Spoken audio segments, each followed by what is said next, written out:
Alrighty. I'm going to turn my... You have to ask me questions. Oh, I will. Because, that's the best way for me to... I'm just going to get my questions ready. Trigger, you're so cute. Maybe I need a Yorkie when my canyon goes. He is cute. He really needs a bath, but he's cute. He's cute. Yeah. You're like, he really needs a bath. Yeah, really bad. Okay. Katie Calhoun. Katie Calhoun. Welcome to Ready to Rain podcast. Are you ready? I am ready. I'm so glad you're here. It's been taking a minute to get you out here, but you had a lot going on. We just finalized your holiday meals for military with Operation Homefront last week. How you feeling? Are you still on the high, or do you have the event crash yet? No, I think I'm still running on the high. I've had the crash of just the exhaustion, but I will say the high is still there. I have been going back through looking at pictures and then just actually seeing the comments. The comments are still coming in from families, of people that have gotten my phone number and said, I just want you to know that you changed my life. Or I kind of spy. There's 6 different wives pages at Hill Air Force Base, and I like to log in and look at those. And you always wonder, right, as an events person or a project manager, what people are really going to say about your event. And there has not been any negativity. There's been so much positivity. And then people are like, oh, what is OHF? What was this event? What was this event with Kent's Market? So it's been fun talking to people and introducing people to who we are and what we're doing, and that everybody's talking about it. I think that's the best part. You worry what everybody's going to say, and there hasn't been anything negative. It's just been incredibly positive. Yeah. So let's go back. Let's zoom back out, and then I want to zoom into Meals for Military because you have been a really great mentor for me, and I want to kind of dive into that here in a little bit. But let's zoom back out on kind of what you're doing now, and then go through your story. So currently, you're with Kent's Grocery, and you are the VP of Marketing, but really you do everything. You are, I feel like, the backbone. So yeah, let's dive in. Do you want to talk about your journey and how you got there, or do you want to kind of say what you do now and then? Whatever you want to ask. I'm good with sharing in any direction. Okay, let's start from the beginning. Let's go through the story, and then we'll talk about what you're doing now, because there's some other things I want to get to later. Okay. Gosh, I don't know. It's been a journey. I would say that my journey now, started 24 years ago. I guess I could say that, just because I met Cliff 24 years ago. My husband, we've been married 19 years now, but we've been best friends for 24 years. And that's where this journey began. I would say that that's where I found part of myself. I found a huge part of my life, and became who I am today. And because of him, in helping me shape the direction my life has gone. Yeah. So, and how did you guys meet? Funny story. So we are from Idaho, Western Idaho. So I was born and raised out in Caldwell, Idaho, out in country. Cliff was born in Nampa, Idaho, and so both about 20 to 30 minutes from Boise. And at that time it was very rural. So Western Idaho is still pretty rural. It's rural now, but it's really grown quite a bit in 20 some years. Yeah. So we went to the same high school together. Knew each other in high school, but then he graduated a couple years before I did. And then my best friend at the time was like, hey, Katie, I've got to have you meet this guy. And I said, okay. And that was when we had the Boise River Festival.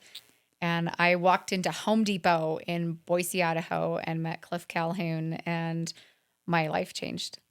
And there's the start of it. That's when you met him, and then then he asked you on a date, or you guys I was tracking somebody else. Right? Okay. He wasn't kind of my first pick. I was into the bad boy of the stage, right? I guess I was 18 years old, and I was like, oh, I met him, but then there was this other guy I met, and I was like, oh, okay. But then Cliff had a motorcycle at the time, and we were in downtown Boise, and he put me on the back of the motorcycle and drove me through downtown Boise, and I think that just changed everything for me. We would sit and talk. Then 2 days later, after that encounter, he showed up at my work with roses, and life changed. Oh, I know. I dated him all summer, and then I went away to University of Idaho in Moscow, Idaho, and even a long distance relationship worked. And then he followed me up there that January, and we were up there for a bit. Then we came home. We went to Boise State. And then Cliff decided to, so 9/11 happened while we were at U of I, while I was at U of I. And then he moved up there. And then we came home and he decided that he wanted to have a greater purpose in his life. And so Cliff decided to enlist in the Air Force. He wasn't quite sure where his life was going. He wanted some challenges. We were again from rural Idaho, and there was opportunities.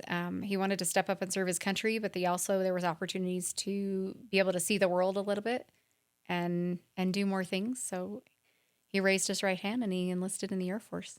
That's crazy. And 21 years ago, and 2 weeks ago, is it Mhm. 2 weeks? 2 or 3 weeks ago, 2 weeks ago. he retired. Yeah. And how has that transition been? It's been incredible. It's been a range of emotions. I would say I didn't think it was going to be as much emotions. When Cliff decided to hit the button about 6 months ago, I was full of emotion. I was so upset with him. I didn't think I was going to be. Most wives, every wife that I know, usually is so excited when their husband is ready to hit the button and get out of the service. And we have led such a great journey together. And my journey is alongside with him with the things I do at Hill Air Force Base. And so I was like, I'm not ready for this journey to end. I'm Mhm. just not ready. But you know what? He had an awesome opportunity and a promotion with Lockheed Martin. And I Mhm. was like, okay, I think I get this. I mean, I'm not gonna lie. I sat there and cried for 2 days because I kind of grieved it myself.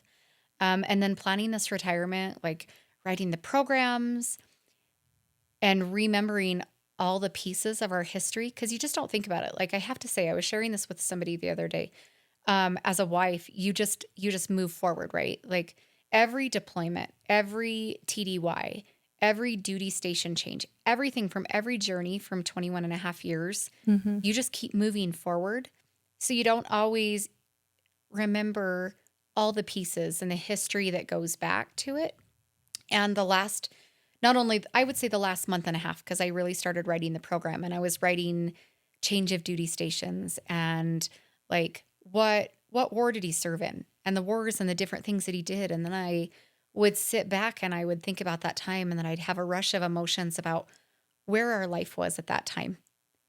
And it really came full force. And I get emotional talking about it because I really had forgotten. Um, I had forgotten the journey we had been on in 21 years. And I was like, okay, you know what? I'm okay for this part of our journey to end. Because we're headed into a different type of a world. And I feel like my husband has served his country honorably and he still can serve in other ways, but he has served his country honorably. He is deployed and he can be proud of that. And I can be proud of that. And I don't think I didn't realize until I was watching London at his retirement because she's the one that's engaged so much. When they say that your children don't have a choice, they're right. I knew when I married Cliff, I had a military wedding. I knew what I was getting into when I married him. I was I was raising my right hand to be a part of it. Our children don't. They're born into this life. They don't get to make that choice.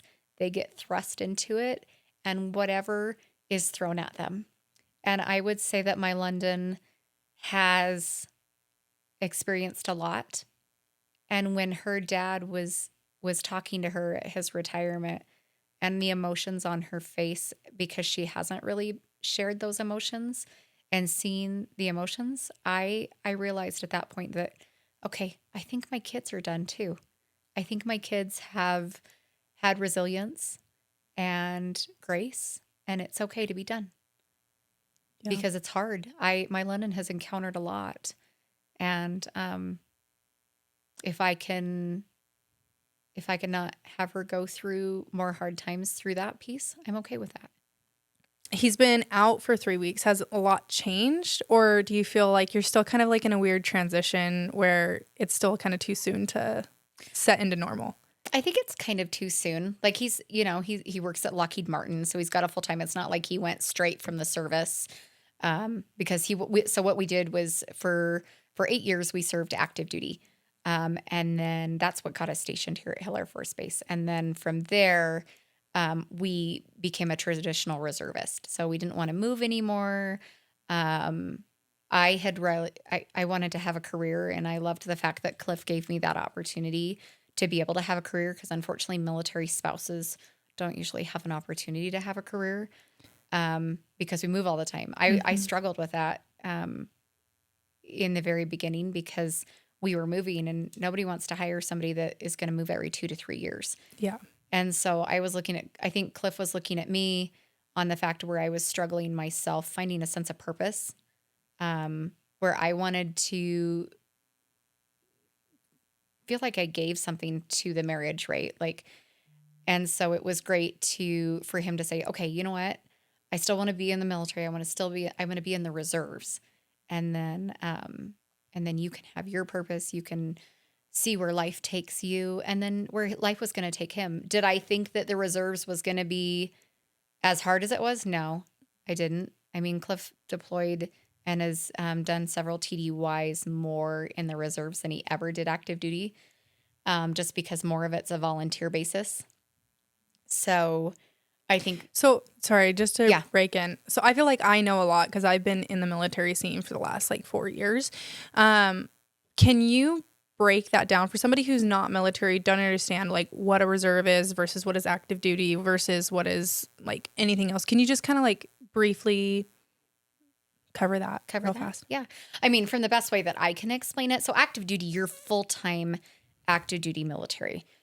You serve 100% in the military, full-time. That's just what you do. And then does that mean like the active duty part that you are at your home base all the time, or does that mean that you could be overseas? You could be overseas at the same time. Like Okay. you still get TDYs, and a TDY, I guess I should be better about acronyms too. So I'm used to them as yeah, well. So, TDY is a temporary duty station or whatnot, okay. where you go for a short amount of time. Like sometimes they're short, like a week, 2 Mm-hmm. weeks. Sometimes they're 3 months, 3 to 4 months at a time, right? So that can be a temporary duty station. And you have those in the active duty side as well. And then you have a tour. Like there's things called short tours and long tours in active duty as well. So usually that's when you are serving overseas. So Cliff did 2 short tours in Korea, 2 different times. Oh, wow. Yeah. So, and those are like a short tour is a year, a little over a year. A long tour is about a 2 year to 3 year stint. Short tour versus a long tour seems really long still. Yeah. What is it? Is there ones like the deployments that are like the 3 to 6 month or something like Yes. that? Yeah. Okay. There are 3 to 6 month deployments. But a deployment is different than a tour. Yes. Okay. Absolutely. So usually a deployment is like you are getting stationed somewhere. There is a reason, and I don't know the full acronym, so there'd be somebody that would probably correct me on this. But as a spouse of my understandings, yeah, a deployment is you are deployed somewhere. You're taken from where you're at, from what you're doing, to go do a specific job, and you're unsure of the return time. Okay. Yeah. And then you guys were reserved. So can you explain what reserved would Right. mean and different from like the active duty part? So the reserves is you serve exactly what it says. 1 weekend a month, 2 weeks a year. Except for you can do a little bit more. You still have a civilian life. You still have a regular life, but you serve for the military on the side, which I have to tell you is a lot more than you think it is, because Cliff would work maybe a 5 to 6 day a week job, and then once a month he'd pick up 4 more days. So he'd end up working like 14 to 15 days in a row, because he's got his military's time on the weekends plus like the end of his week. So he would take time off of his, depending on what job you did, right? And your rank, he would take time off at the end of the week to go from his civilian job to go in and do his military job. Okay. And then you do training. It's usually about the 2 week a year where you do your 2 week training. And you can do that in different stints depending upon leadership and the mission at the time, right? Are you training for a certain thing where you need to go for a week, or do you need to go for 2 weeks? Some people break it up over a year span. And then there's more time. So in the reserves, if you want to retire, you within that 20 years, if you really want to get a good retirement, unlike an active duty retirement, you have to put a lot of hours in. So you have to volunteer and do a lot of hours. You do a lot of TDYs. You volunteer for deployments. Those are things that you do to get those points for a good retirement. So the life of a reservist is intense. It's more intense in my world, in what I see, than just active duty, just because in active duty, you know what your job is every single day. But in the reserve side, you not only have a civilian career, you have a military career too. So you have you're balancing two careers at the same time. So when he would deploy, or he'd have to do things, he'd have to take off from his civilian career to go do his military duty. Got it. Yeah. Which, in terms of people don't know, that they are protected. Yes, absolutely by protected. law. That like if you leave for military leave, you can go do active duty, or you can go do those tours, and you can come back and your job is secure. So like they're good. They are good. Well, and I would say that Utah's fantastic, right? Like the best part is that I found like when you're stationed in areas that have a heavy military community, the employers know. I mean, and you would hope so too. And I think the best part is Cliff works for incredible employers. So he had worked for UDOT, and then he went to work for Lockheed Martin. He's worked for them for 15 years now. So obviously, and they're a DoD contractor, so they recognize that and understand that. They've both of them have been incredible with his years of service. Okay. So, yeah. Cool. So let's back up a little bit. You guys got married, and you guys were married and he enrolled, or he enrolled and then you got married? So he enrolled. So he enlisted in 2004. Okay. Yep. And then we got married in 2006. Okay. Crazy story. We got married July 29th, 2006. He left for Korea August 7th and didn't come back until August 30th the following year. Oh my gosh. So you guys got married, and then 2 weeks after he left, or less than 2 weeks after he left. 8 days, yeah. 8 days. And then he came back a year and a month later. Okay. So you did not have the typical first year of marriage. No. How was that? That was awful.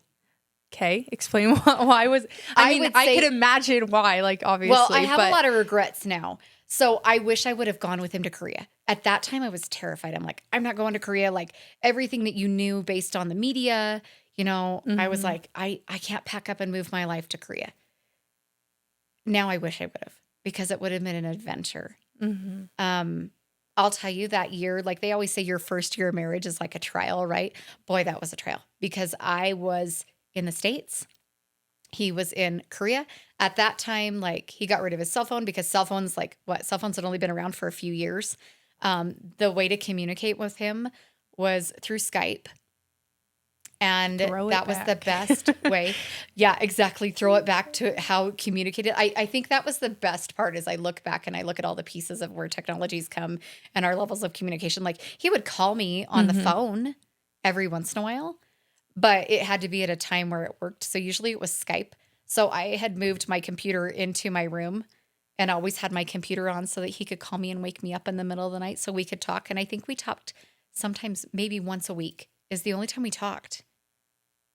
Oh my gosh. Wrote a lot of emails. Yeah. Lots of emails back and forth to each other. And then we went on our honeymoon in January. We met in Hawaii. There were some snafus with honeymoons every time. So when you're active duty in the military, or in the military in general, like you submit where you're going to go, especially active duty for if you're going on a vacation, especially in the world. Well, everywhere we had submitted for our honeymoon got kicked back because at the time it wasn't a safe place to go. Okay. And so, or there was an uprising or something like that. So our honeymoon got canceled twice. And so the third time I just threw my hands up in the air because I just wanted to see Cliff so bad. And we met in Hawaii. Okay. And we did 3 weeks in Hawaii together. So fun. I know. It was fantastic. I'm jealous of that trip, but I'm sure that's what, and your honeymoon was 6 months after you guys got married, or almost was it 7 months? Yeah. Oh, 7 months. Okay. Almost 7 months. Yeah. Oh my gosh. And then we got on separate planes and went our own direction. So what did you do in that year that he was gone of your first marriage? What did you do at home? So I was a store manager for Maurice's at the time in St. George. Okay. So we had been stationed in Vegas. And so I lived in St. George and had a business, just basically ran that business there for that entire year. And then when he came home, we got orders to Hill Air Force Base. Okay. And that's how we ended up here In Utah. in Utah. Okay. That was not what so when you enlist in the military, you have a dream list. You put all the places that you want to go. And so Cliff had listed all the places that he'd want to go. And so they picked, usually you get like your top 2 or 3, on there. And so Hill was one that was on his top list to at least kind of be closer to home. And then he's a skier. So this worked out perfect. So we got stationed here. And then we were somewhat close to home to be near his family. And then, and then we just found it. Like, it was just a great place. We had found out after we had been here for a couple of years, active duty, we were about ready to get orders to move again. Because active duty, you move at that time, we were moving about every 3 years or so. Okay. And so we were going to get orders to, I think it was Shaw, and that's over East Coast. Okay. And then he thought maybe he wasn't sure where he was going to go. We really wanted to go to Germany, but wasn't sure when that next step would be to possibly get there. Mm-hmm. And he just decided that he thought, okay, you're kind of running all over. I was running into snafus of not knowing where my purpose was. And we decided that was the closest we were probably ever going to get to home. So we stayed here. We figured this was a great place. We lived here a couple years. It was a great place to raise a family. Did you have your girls yet at that time? No. Or you guys were still empty? Still empty nesters. Okay. Yeah. So we decided that and this is why I do what I do leading into the future of who I am. But we were baby airmen at that time, right? So we were junior enlisted airmen. Cliff was a junior enlisted airman. And money was tight. Like, military members, you do not go into the military to make a wage. That is not why you enlist. And so it was very hard. And I had a hard time getting a job. And so there was no way that we figured that we could have a family. I mean, I think Cliff made $30,000 a year, and I had taken a huge pay cut because I couldn't get a job. And I ended up getting a job at the apartment complex that I lived at. And I started at $10 an hour. I took a huge pay cut and ended up taking a job for $10 an hour. And we were like, how do we raise a family on that? And that's part of the other reason why he got out, because it was always going to be like that. It took me 6 months to find a job. Nobody wanted to employ a military woman, wife, because they're going to move again, right? Like, that was the number one question they asked all the time. Where are you going to move again? When are you going to move? How long are you going to be here? Not like how qualified are you, but yeah, are you going to stay? Because I'd rather just find somebody else. Yeah. Because they didn't want to have to retrain and start all over again, which, I mean, I understand that. I do, especially in my position that I'm in now. Like, obviously you want stability, but it sucked. Yeah. And eventually we wanted a family so bad. So when did that change, when you guys decided to have London. your girls? Yeah. So Cliff made a change to go into the reserves in about 2010. Right before. No, 2008. Sorry, 2008. Okay. Yep. And then, so we did 4 years. Yes. See, I can't do my math. There's been too many years. It's okay. Yes. And then I had London in 2011. Okay. We didn't know how bad we wanted a family until 2010. So Cliff deployed to Afghanistan in 2010. And was that his first deployment, or? That was his first deployment. So he had missed going to Iraq because he had been home. So when you're active duty, there's a stint where you don't have to get deployed again unless you volunteer or leave again. And so he was still in that window. So he had volunteered to go to Iraq, but they didn't need him. And so when Afghanistan came up, that's why he enlisted. He wanted to serve his country. And so he had done Korea and he wanted to go to Afghanistan. And that was difficult. I think that was difficult. That was There was a lot of things, obviously, going on at that time there. Um, and we didn't have children. And I know that when he came home, obviously, with the things that they encountered and seen, um, he came home and said, I want a family. And so London is a deployment baby. All my girls are deployment babies. Obviously, they call them when you have children shortly after deployments come home. So Cliff came home, and then a little bit later, I had London. How do you balance supporting him as a wife doing the deployment? Because it's got to be hard and scary. So how do you maintain that? That was a learning lesson. I had to learn a lot. And growing up, I give a lot of spouses great advice now that I wish somebody would have given me then. For the mere fact of, first of all, grace. Remember, too, that you think that the world is on your shoulders here and you're all by yourself, and it's tough, but you have no idea what they're going through.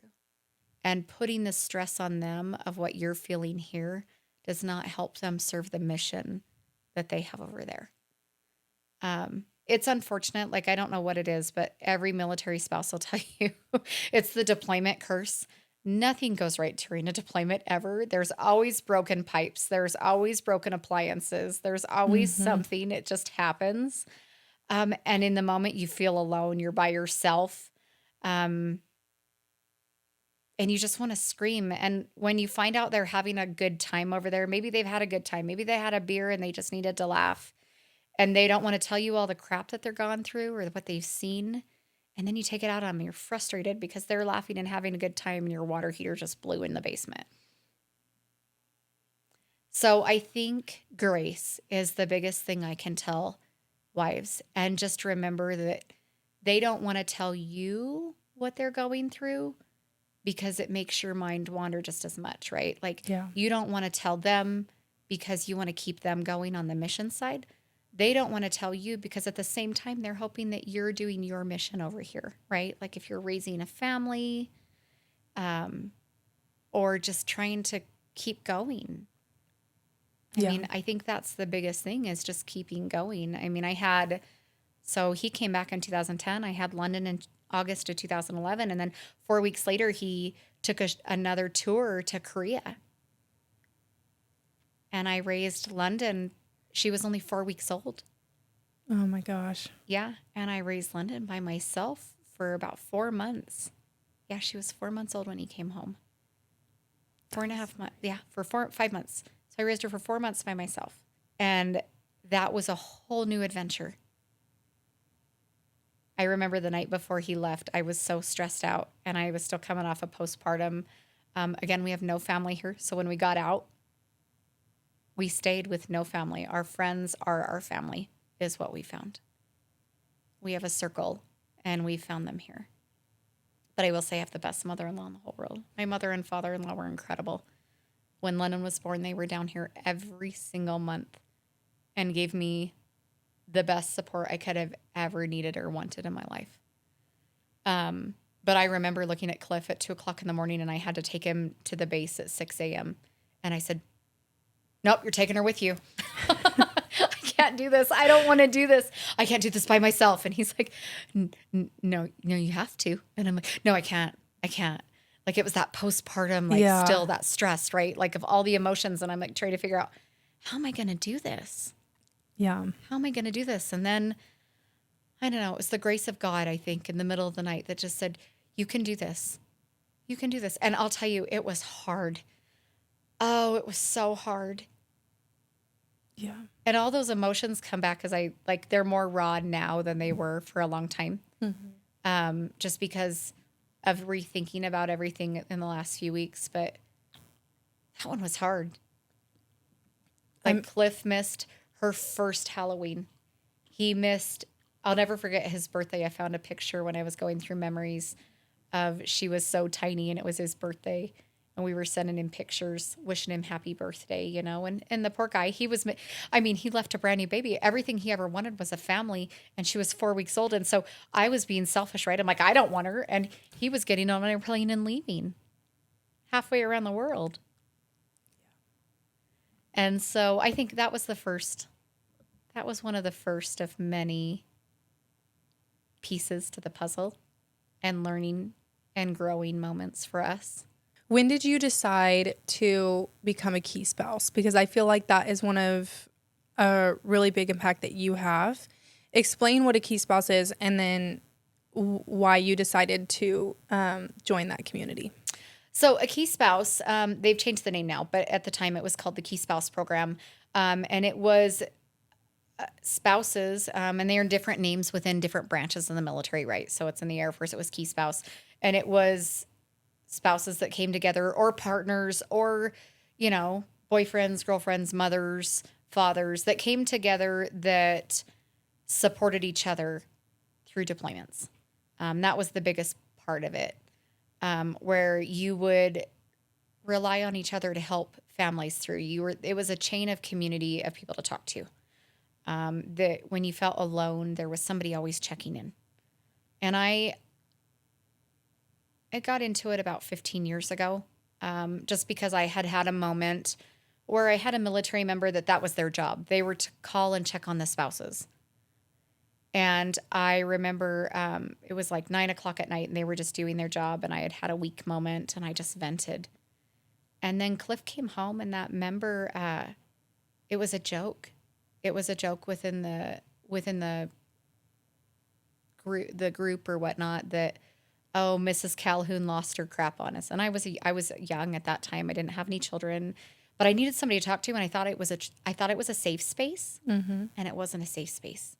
And that changed my life. And I was like, oh, no.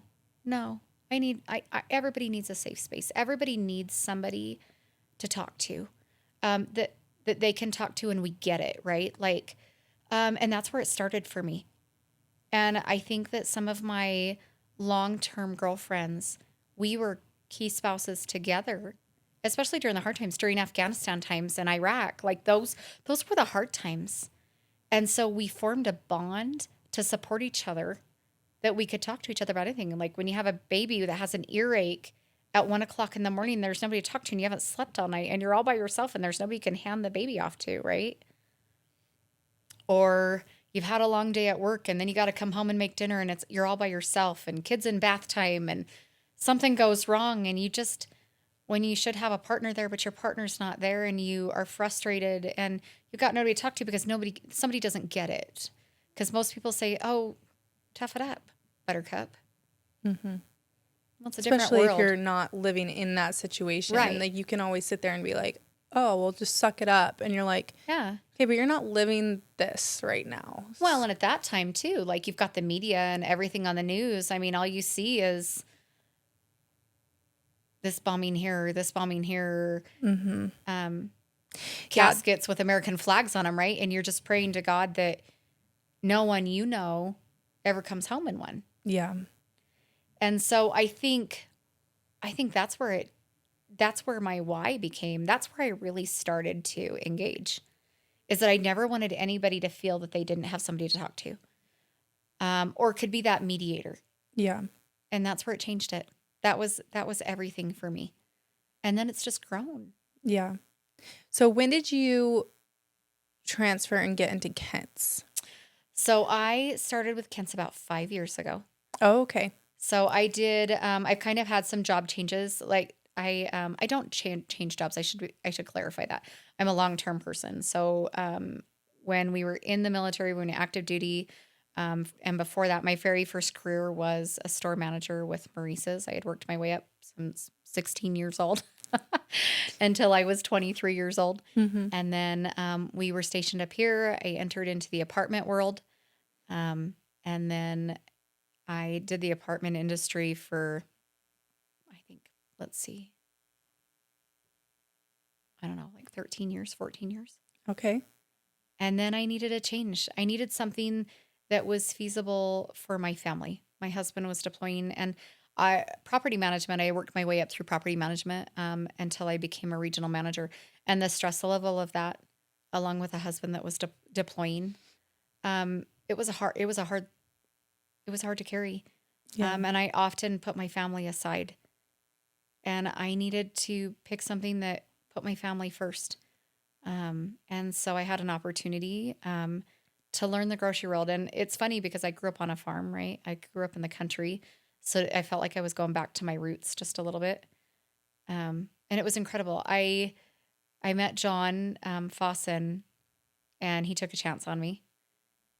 And I had known the Kent's family, and they had brought me in. And I think the best part is that Cliff had deployed. He was deployed, 3 weeks after I started. And I feel for John, and that was in the middle of COVID at the same time. And he experienced what it was like for a single mom during the military to be raising children and then throw COVID on top of it. And then at that time, I was also still a key spouse. So my husband was deployed, and he had members that needed support, extra support, because it was during COVID. And so I took that reign on. And so John saw the toll, and was moved by the military because he had never been really engulfed in it before. And I will say he was the best. What would you like tell somebody who hasn't experienced, or like a civilian in that situation? What would you tell them to help understand or have empathy towards not only a military member, but the spouses and their families? Because I think a lot of people just think, oh, they were in the military, like it was just them, but like how much sacrifice the spouse or how much sacrifice the kids actually give the country as much as the person serving. What would you tell a civilian to help understand that situation? I mean, it's a hard explanation. But you basically say it's a single parent, right? But then also knowing that your parent isn't there. So you have somebody off that's serving their country that may not come home. Yeah. I remember a difficult part was 2016. This is where, this was again a London. So London was 5. And he was in Afghanistan again. And something at school, in the fact of kindergarten, that somebody had told London that daddies don't come home. And between 2011 and 2016, he had several TDYs at the same time in between there. And so she was worried her daddy wasn't going to come home. And I had the big countdown calendar. I had like this whole setup in the living room. We had a calendar that every day we turned it over.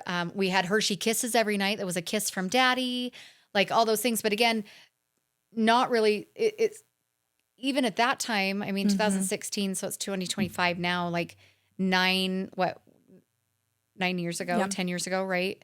No, 11 years ago. So still at that point, it wasn't that easy technology to communicate. So I think it was more of a How much computer. it's advanced in even like the last like 5 to 10 years, Yeah. you really don't even realize until you start thinking about like that year, and you're like, oh, what, like Facebook started around this time. And Exactly. you're like, oh, wait, that means email started only 3 or 4 years before that. Like When Cliff was in Korea, when we first got married, MySpace was the thing. MySpace isn't even a thing anymore, is it? no, I don't think anybody knows where it is. I don't know where MySpace is anymore. I just remember MySpace was the thing Yeah. at that time, right? We lost that thing a long time ago. Is she gone? That just tells you how old you are. Like, you're just like, oh, what happened to that? So London didn't want to talk to her dad. She shut down. And I felt so bad because we weren't planning on having any more children at that point. And so I felt so bad because Cliff needed... Because was she the only child at that point? She was the only child. Okay. And she needed him, but he needed her more. Like, you know what this is like now. Like, you add a child into your relationship and it changes everything. When somebody told me that you would never understand the love that you have for a child, that is the honest truth. And every time Cliff left her, I took a I took for granted, I think, as I didn't recognize what he was leaving behind. Like he left me holding holding it all, but he was leaving his whole world. Yeah. And it took me a long time to realize that. And so I was trying to keep the home alive. Cliff would call and London wanted nothing to do with him. She wouldn't talk to him. And that was the hardest thing I think I'd ever encountered because I was trying to keep him happy. I needed him to be able to still serve the mission, right? That's our job here at home is to make sure your spouse is okay so they can actively serve the mission and do their job. Mm-hmm. And so I would do everything I could. It was exhausting. I'd be like, let's talk to daddy. Let's talk to daddy. Or if she'd scream and throw the phone, I want to talk to daddy. He won't come home. He's never going to come home. And those were awful pieces. And so then for him, that was awful. And so building him back up, making sure that he was going to be okay, that she still loved him. And there was times I would bribe her. I would bribe her hard. And he had no idea. I would give that little girl whatever she wanted. So she would give him 5 minutes on the phone because that's what he needed. Yeah. And that was hard. Yeah, that's because as a child, you can't understand, you can't comprehend what's going on.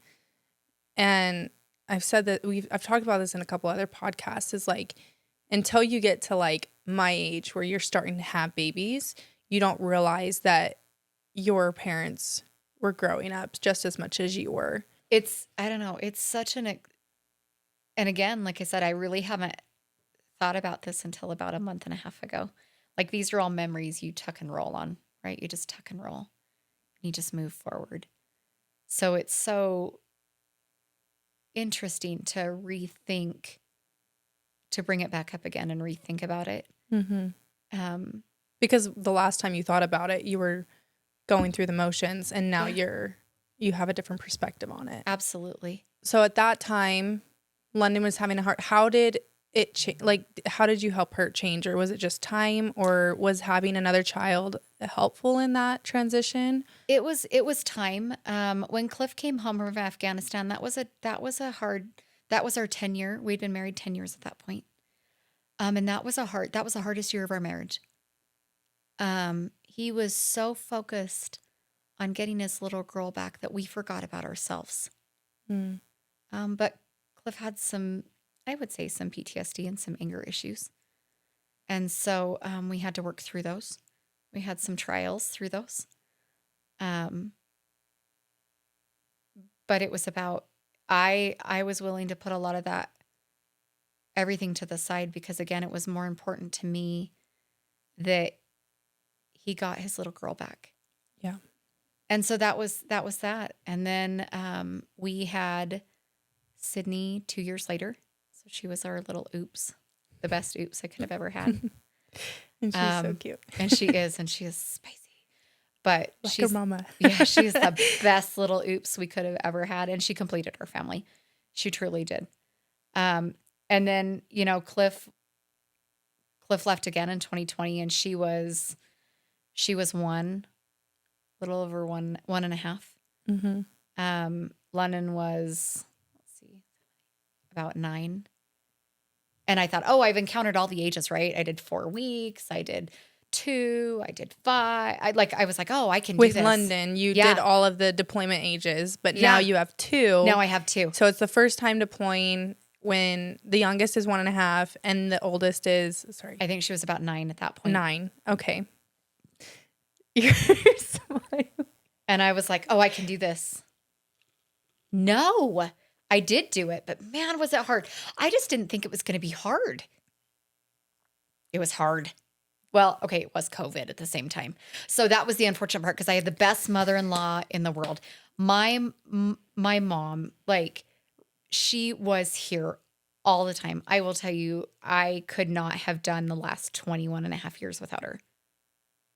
Drop of a hat. She was a full-time nurse in the hospital.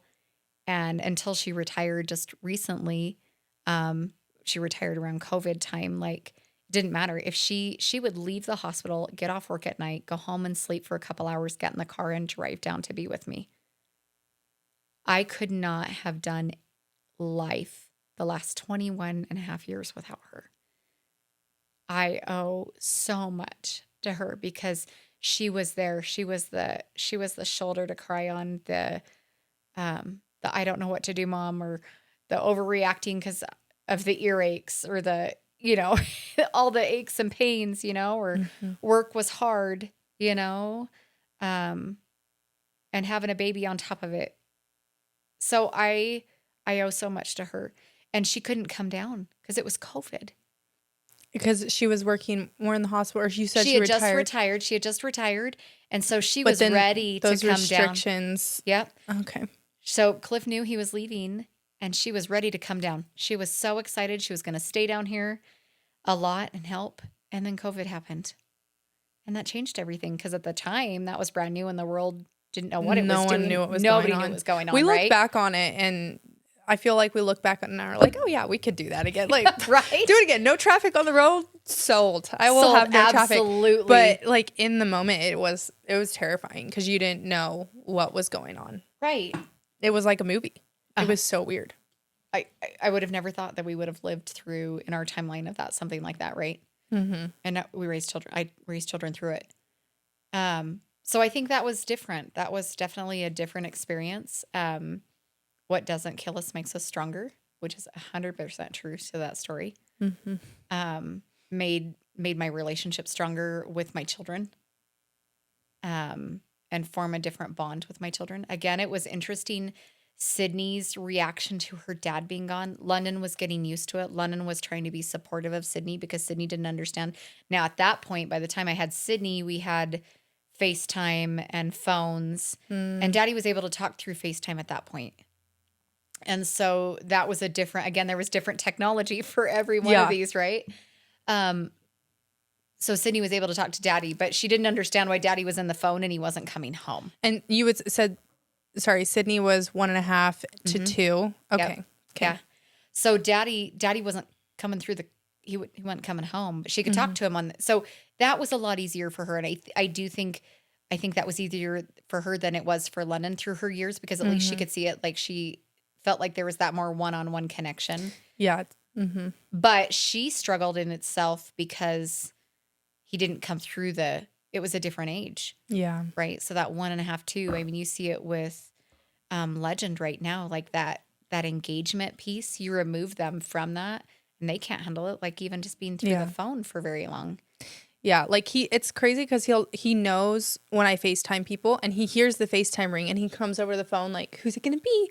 Is it Wedgie? Is it Owie? Like, who's it going to be? And then, and he'll even, it was so crazy. Even the other day, the phone rang and he goes, Dada? And because Austin always calls on his way home from work. And it was like that time that he was going to come home and he was like, Dada?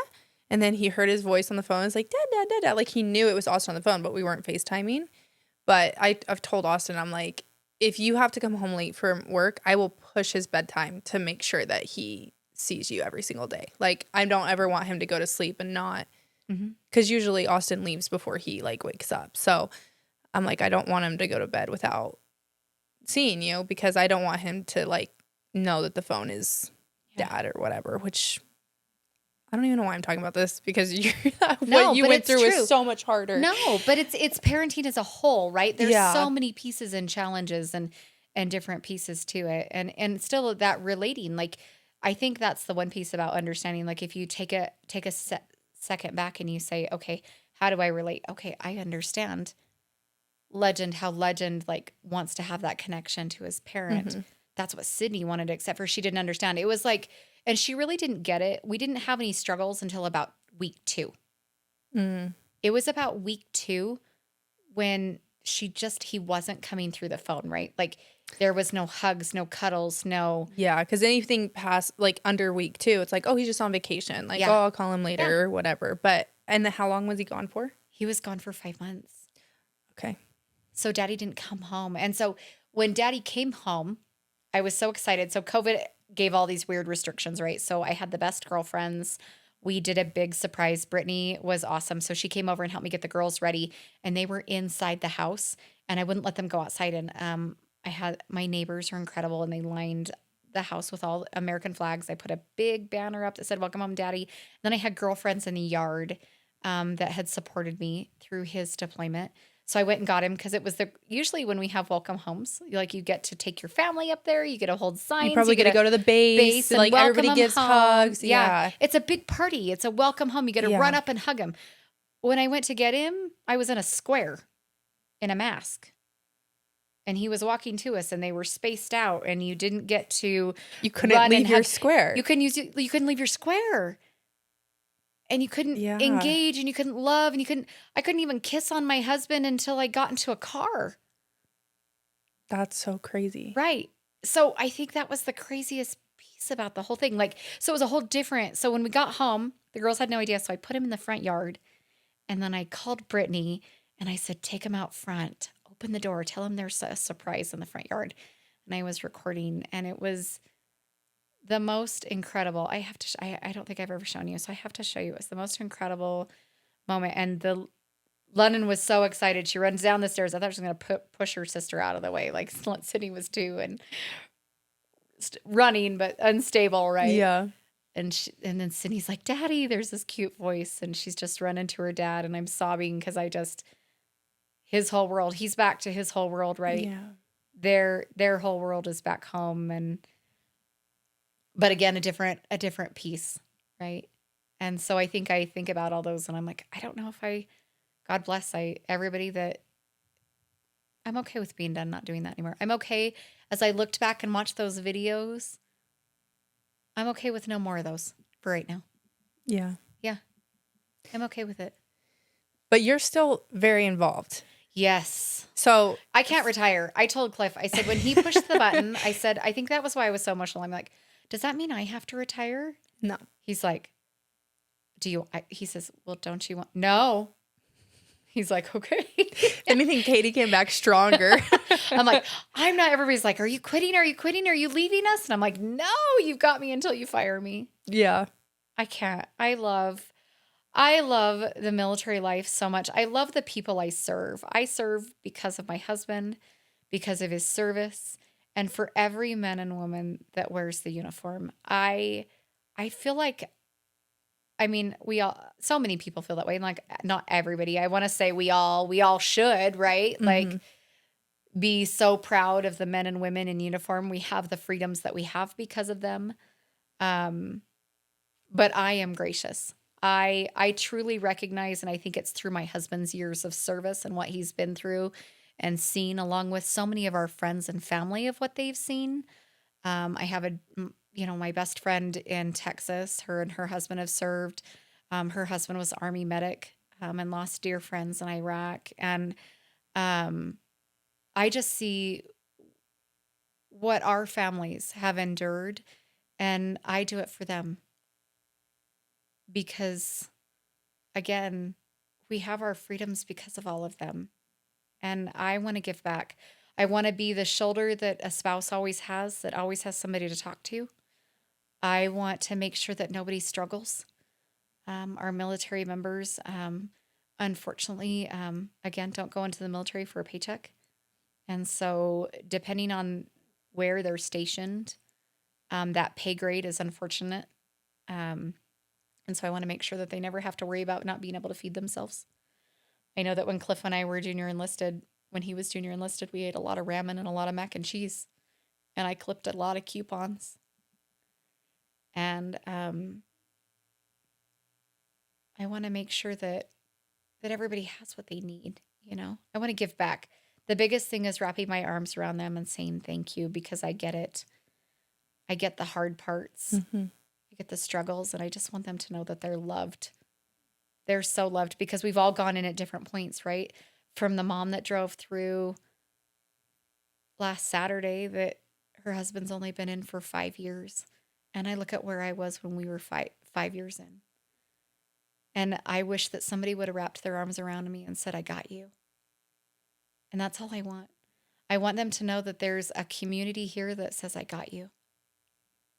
Through thick and thin, we got you. no matter what. Because unfortunately, I think people forget about the service of our military members when we're not in a time of war or we don't see flags on caskets um, on the news a lot. Yeah. We forget about their value. They're still a mission. They're still serving a mission every single day. They're doing all the things every single day to make sure that we're safe. I mean, heaven forbid if everybody knew all the pieces that they do every single day.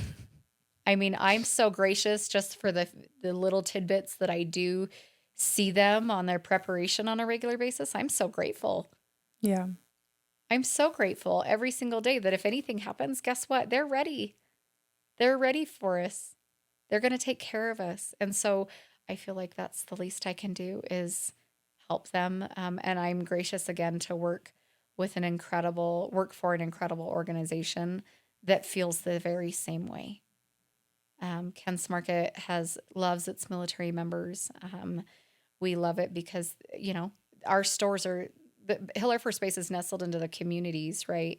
Military members are nestled into our communities up north of where all of our little grocery stores are. And so we want to give back any way that we can. We have the freedoms that we have here because of them. So any way that we can give back, we will. Yeah. John and I say we sell groceries, we sell shelves and sell groceries to take care of the people in our community. Yeah. And you do that. You are like the queen of give back and the queen of like making sure people feel loved. How many events do you do through the year that are that is actually probably how many weeks do you actually take off through the year? 2, because all the others are filled with give back. Well, I would say, I guess there's so many pieces too, because I'll never turn anything down, right? Mm-hmm.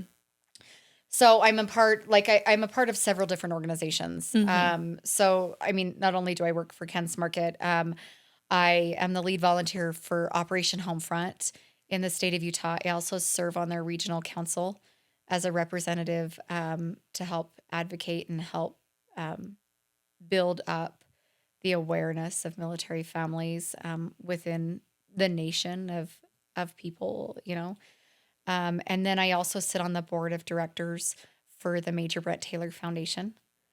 And that is something near and dear to my heart. And then also, again, like the 419th Fighter Wings Key Spouse Mentor. So I wear a lot of different hats. And so I jump into a lot of activities. I guess that is a clear thing if you start listing all the fun things I do on a regular basis to take care of military families. There tends to be a lot. You're right. Where do I have a break? I don't know. But it fuels you. I feel like you and me work the same way. Like the busier we are, like the better we do. Yes. Whenever we're not busy or whenever we have like downtime is like when we struggle because we're like, oh, I'm not doing enough. Oh, I'm like, I need to go doing something. Like our bodies don't like to rest because it makes us feel like we're not productive. I had 2 days off. I had 2 days off of Saturday, 2 days coming off of Saturday. And I looked at John and I'm like, what am I going to do? Yeah. And he's like, you have another event in a couple weeks. And I'm like, oh yeah, I do. Okay. I got to drive. That drive. I mean, this year, every year is a little bit different. Mm-hmm. So we just came off of holiday meals for the military on Armed Forces Day, which is huge. So this is our biggest event. This was your biggest event. So this one you do 2 holiday meals for military every year. You do one in the spring and one in the fall. Right. How long have you been doing the meals for military? We've been doing them since 2021. So okay. Yep. For 4 years now. And what got you involved with the holiday meals for military? So it was kind of a random thing. Okay. Associated Foods called us and said Operation Homefront is in Utah and they're trying to build a relationship with a grocery store. You don't have to do anything. You just have to hand out. Can you just give every family a bag of groceries and a $25 gift card? And I said, sure. How many families? And they said 25. And I said, okay. And what do I got to do? Do I need to buy anything? No, we're going to buy the gift cards from you. We already have a grocer that's going to do the bags. You have to do nothing. So that was the very first event I did. And I was like, oh, and we added as as I got to know Jill Eskin-Smith, she's one of my mentors as well, on the fact that she had mentored me, and she's like, well, we added a few pieces to it.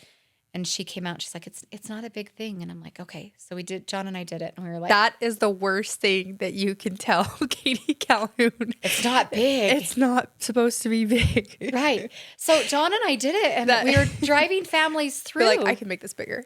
I did. I was like, wait a minute.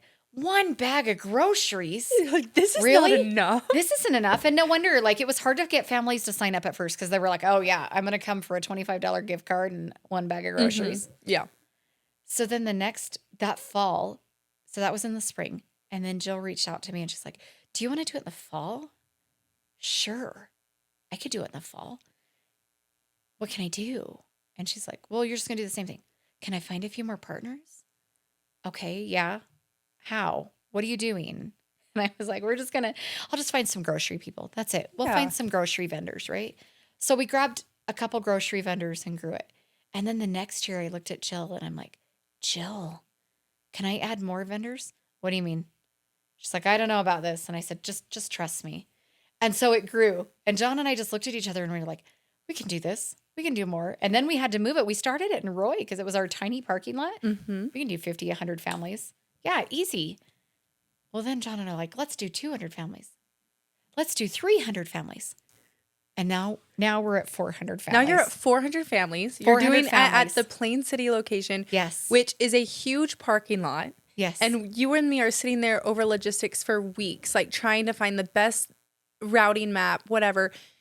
Like even when we did it 2 years ago and Black Rifle had just been supporting you as a vendor, and there was only probably like maybe 8 other tents. So you guys would have your main tent out front that would be your main sponsored, like normal grocery kit that you had the previous years. Now you have 8 tents backing you. This time you had 25 or 26 other vendor tents that are each giving a kit away. And these 400 families are driving through to the point where they're not even halfway through the line and their cars will not hold enough groceries. I know. Like we were getting through the line and these cars are not even halfway through and we cannot put another thing in their car. Like it is overfilled because you have grown it so big that these families they're going to have stuff for the next. It was epic. Whole summer. Like they don't even have to worry about their kids like coming home from school or being on that program where like they send meals home. You know what I'm talking about? Yeah. Like you guys have literally filled their pantry for the whole summer. It is insane. You know, it was so much fun. So John and I take a challenge. We feed off of each other. And every year after an event, Operation Homefront does a survey and says, what could they do better, right? Well, God bless Operation Homefront. They shouldn't tell us that, right? So everybody would say something different. So like last year, we had decided to add some fresh produce. And we just had a couple fresh produce vendors. And we thought, okay, we're going to try this, right? Well, then last year after the event, like there was some fresh aspects. Like people were looking for some other things. And John and I were like, okay, we can do this. We can do this. And we work with Associated Foods. So Associated Foods is an incredible broker like Kent's Market. We're part of a co-op. They are an incredible organization. So for somebody who doesn't know what that means, can you break that down in the grocery or / corporate world? Yes. So Associated Foods is a broker of groceries. So they not only have their corporate stores, which are like Macy's and Dan's, but then we're part of a co-op. So member stores, like private grocery stores, like Harmon's, which is a part of Associated Foods, Kent's Market, Brolam's, Bowman's, different small chains. So all of these small chained grocery stores are a part of Associated Foods. Okay. Yes.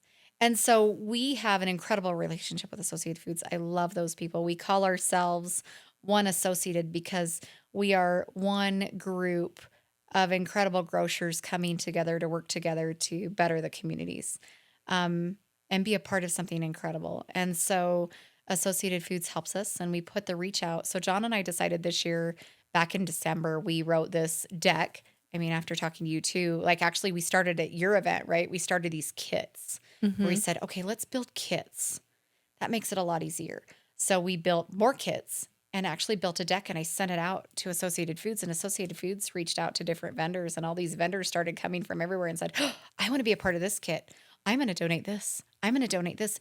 And it just started coming in from every direction, because what we wanted to do was to be able to build a better food source for these families, so that they actually could say, I've got a breakfast kit in the pantry. I've got a shelf stable kit of all sorts of different items in the pantry. I've got a pasta kit, a barbecue. We had a taco kit. There was taco kits, everything you could think of, like different types of items that actually created meals.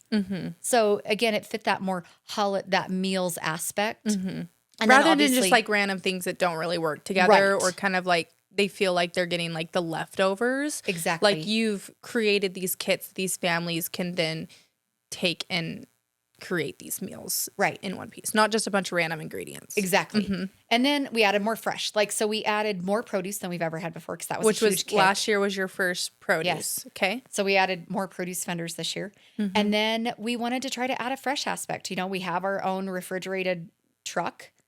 And so we found pizza vendors. I mean, how great is it when you want to just pull a pizza out of the freezer and throw it in the oven, right? Yeah. So guess what? We threw in pizzas. We got a pizza vendor to donate pizzas. Whereas most of the time, like how much you've grown this idea, most of the time they are only focused on shelf stable. Like if it's not shelf stable, then we don't want to give it to them. Right. But in your case, you're like, we're going to give them shelf stable. We're going to give them fresh produce. We're going to give them something they can put in their freezer. And then you also were like, we're going to get cleaning supplies. Yes. Like whatever these families might need, because sometimes you're like, I can't afford paper towels, so I'm going to I think we really hit every piece. Yeah. I mean, if you really think about it, like It's almost like Katie walked down her grocery store aisle and like wrote down all the numbers and all the names on the number sign and like checked them off your box. Well, I really wanted it to be. So John and I look at it in this back. Okay, so Operation Homefront's motto is to build strong, stable, secure military families that can thrive, right? John and I really jumped in on that mission statement to say, how can we help them thrive?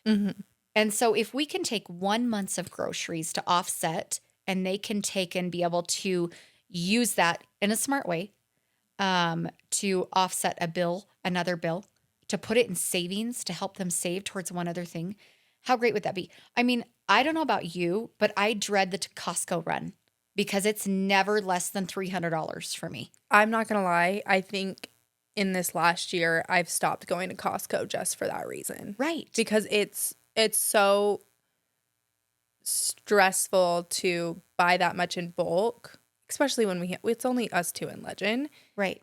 But to drop $300 or $400 minimum every single time you're Costco, you're like, I cannot do this. But justifying it, I just remember when Cliff and I struggled in the very beginning, even just going to the regular grocery store, a bottle of Tide, $20, paper towels, toilet paper, toothpaste, body wash, shampoo.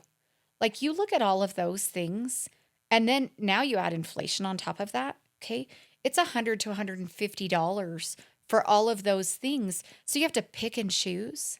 And so that's what we also added onto it, more than we've ever done before. So not only do you get shelf-stable items to consume, but we tried to also balance it in the same way of offsetting some of those other costs. And, you know, Procter & Gamble is a huge supporter of ours.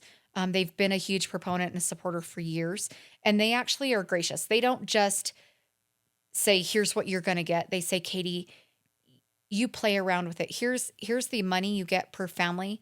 Play with it. And I really do. I look at it as a mom. I look at it as a wife and say, okay, what are the key things that we use? What are the key things that I can balance and make it play? And John and I work the numbers all the time. We're like, okay, what's the best way to make this work so that we make sure we've got a laundry detergent, we have a cleaning agent, we have a toilet paper, we have a paper towel, we have a toothbrush, we have toothpaste. Because when was the last time maybe somebody hasn't changed their toothbrushes in a while, right? A deodorant, a body wash. Like, so those are added extra pieces. Like you said, I mean, getting a 6-pack of paper towels and a 12-pack of toilet paper, and good toilet paper, right? I think that's been huge. I love working with partners that love supporting others, like Black Rifle Coffee. Everybody has its own mission, right? Like, And so all of us putting our missions together to serve the common good in a bigger force, Yeah. look at the difference that we've made. I think that's the biggest thing to me as I look back and I look at Saturday and I thank you because you're a huge proponent of this with me. I have pictures on my phone of people that took and sent me after they got home and they laid out all their groceries and they said, thank you. I don't know what I would have done. I'm speechless. I'm in tears. I had a single mom, military mom, text me and she was crying when she pulled out and she made me cry when she sent her text message because we made a difference because she still serves as a single mother and we made a difference, right? Like, and I'll say, I mean, I need to give a huge shout out to Bingham Meats up in Morgan. We were able to get beef donated. That was something huge that we were able to give to military families. So we gave away. Got a cow donated. That is so cool. I know, to right? Just be like, she calls me one day. She's like, I got this, and I got this. And she's like, oh, also, we got a cow. And I'm like, what do you mean you got a cow? Like in your backyard or like? We got a cow. We had a cow. We had a cow. He's in 400 freezers now. I know. That was the coolest thing. Like, Yeah. you look at it. So when we give a gift card, when Kent's gives this gift card, right? Like it's supposed to be able to help fill in those pieces that we can't. But we wanted to make it go farther, right? Like, it's amazing. I mean, when you go to the grocery store, $100, $50 doesn't go very far anymore. No. So if we could add more pieces. So Bingham's Meat, incredible, found a cow. They butchered it, wrapped it, processed the meat for us. Every family got a pound of ground beef. But then on top of it, Bingham's threw in a bacon bomb for every family. Those are amazing. First of all, if you've never had a Bingham's bacon bomb, find one. It'll be linked in the description. They're incredible. I just want to just say they did have their meats on display, right, at your event, and you could try them, and they were so good.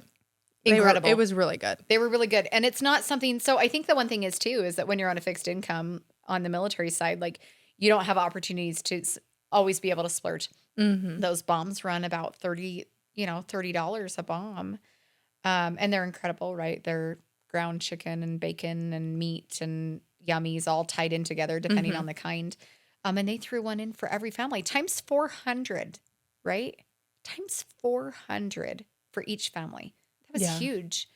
So they got that, right? And then Tillamook came out of the blue and gave sour cream and cheese to every family. Pillsbury threw in banana bread, fresh dough to make your own banana bread. Yeah, I mean, you even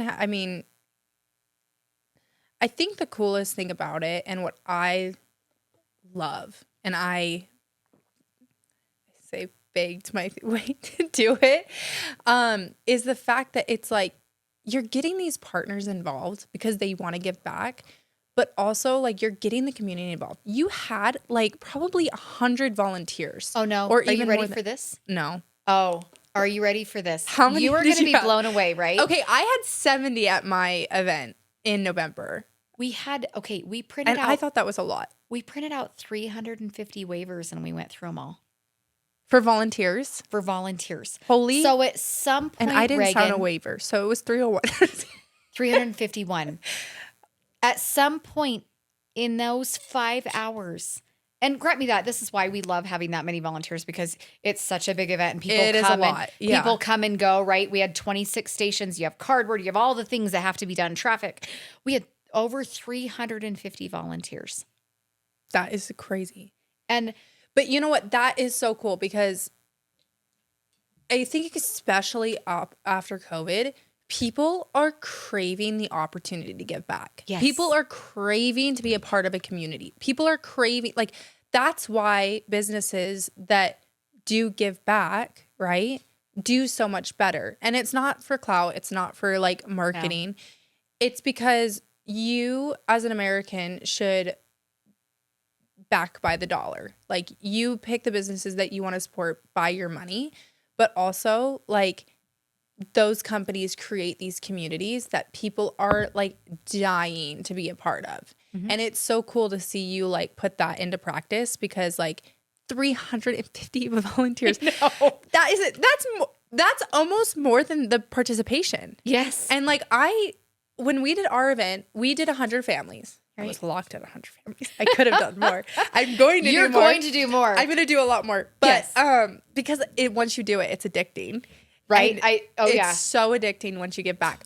But we had like, I mean, I didn't even include the staff. We had 70 volunteers and we probably had like 30 staff. So, but you get to the point where like you're having more volunteers than you are participants in the give back.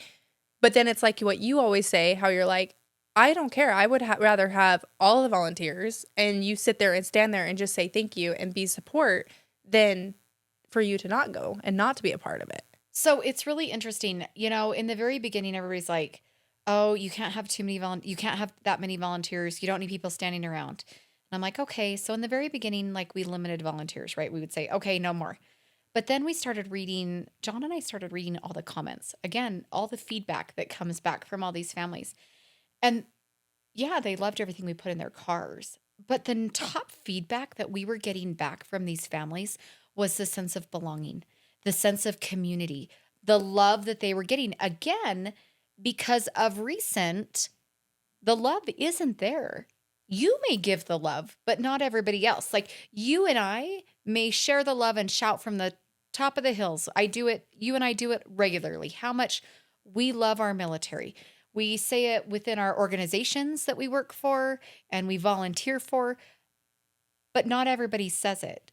And so for these families to get told that by 400 volunteers constantly, you're full of so many emotions, because it's not just one person seeing an idea and saying, hey, thanks for serving. You've got real people looking in your window saying, hey, thank you so much for what you're doing. And then on top of it, my favorite part is like, I have military leaders that come out. So it's on a Saturday, and I love the 419th Fighter Wing. All of their leaders, Colonel Sloma, the 419th Fighter Wing commander, his wife, Command Chief Eric Engel came out, and his wife. And then General Stitzer came out. There's leaders within the military. And you know what they did? That was the best part to some of these members. You have big leaders stopping and looking at them because they're always so busy during the workday. But today they stopped and looked at every single one of them, shook their hand and said, thank you, and poked their head in and said, how you doing? You know, it was so funny. There was the single mom that was going through the line, and her and I had a moment together, and then General Stitzer stopped her a couple cars down and just poked his head in, and that made her whole day, because you had an Air Force general stop and look at an airman and say thanks. You know, the other part is Jenny Taylor, my dear, dear friend that you have now got to know very well. Jenny, I mean, she's my hero in so many ways. And she spent the entire day out there Saturday looking at every single family and saying thank you. We should be saying thank you to her 100 times over, right? Yeah. And because her husband gave the ultimate sacrifice, and she's out there with her kids and her foundation looking at every family member saying thank you. That's what drives me. That's what fuels me. I will say, I think I've clinged to your mentorship the most because I've never seen somebody so confident or so, okay, never seen, I've seen other people. There is other examples. Mom, don't get mad.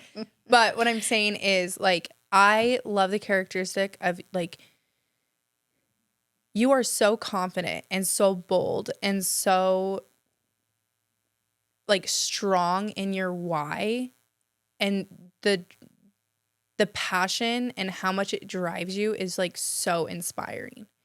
And, like, you are steadfast and you are not wavering from your why at all.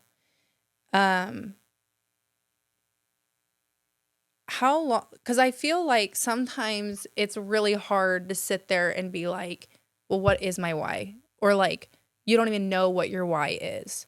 Did it take you a long time to find your why? Or do you have a moment of you like knew that that was your mission and your purpose in life?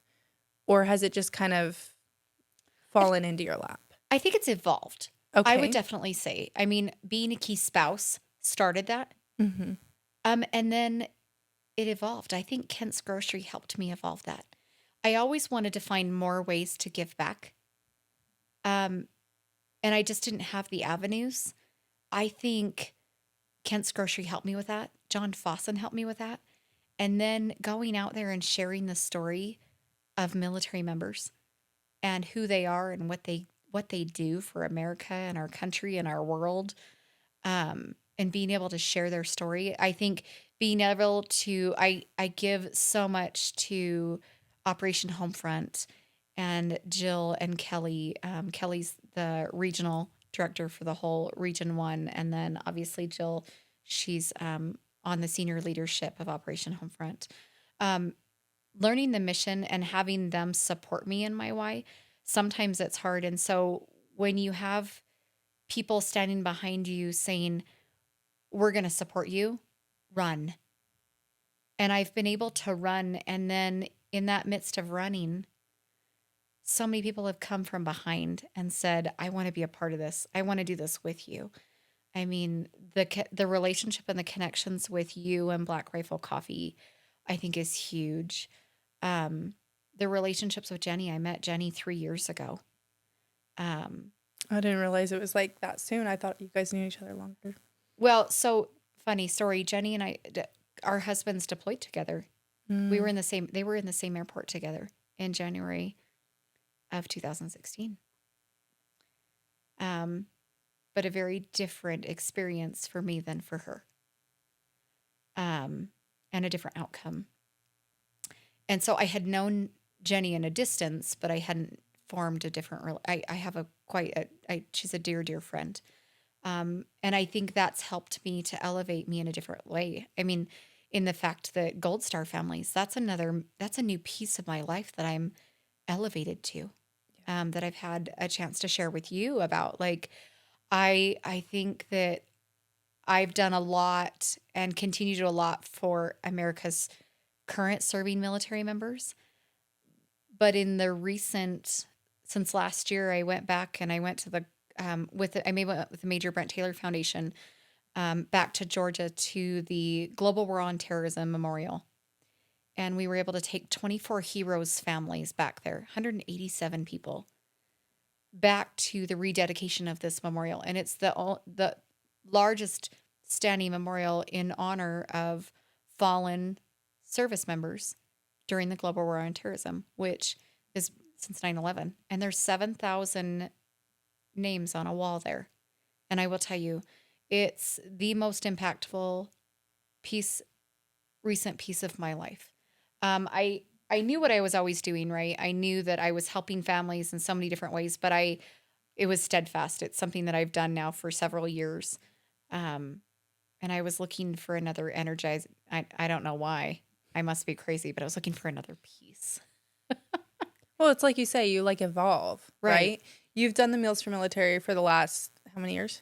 A little over 4 years now. 4.5. And Yeah. you've grown it so much, but that event does take a lot. It takes a lot. It takes a lot. And so twice a year may seem like a small amount to some, but until you know how much it goes into it, you're like, holy crap, how is she doing that twice a year? Well, it takes 6 to 8 months to plan May. I start planning May right after November's event. Yeah. And you It's probably that already big. started planning November's event. Right. Yeah. And November's event's already in motion. Yeah. And so that's all in that piece of, and I still have a day job. So And your mom. and I'm a mom. And a I'm a wife. key spice. And a wife. Yes. All those pieces, right? And on top of that, you also do some other projects outside of Yeah. the Meals for Military. You do the baby Baby shower. The baby shower, which we haven't touched. No. You I want you to share that with you. also do the back to school one. Yeah, the back to school brigade. I know. We could talk for hours on this. Yes, I know. So back to school brigade is Operation Homefronts.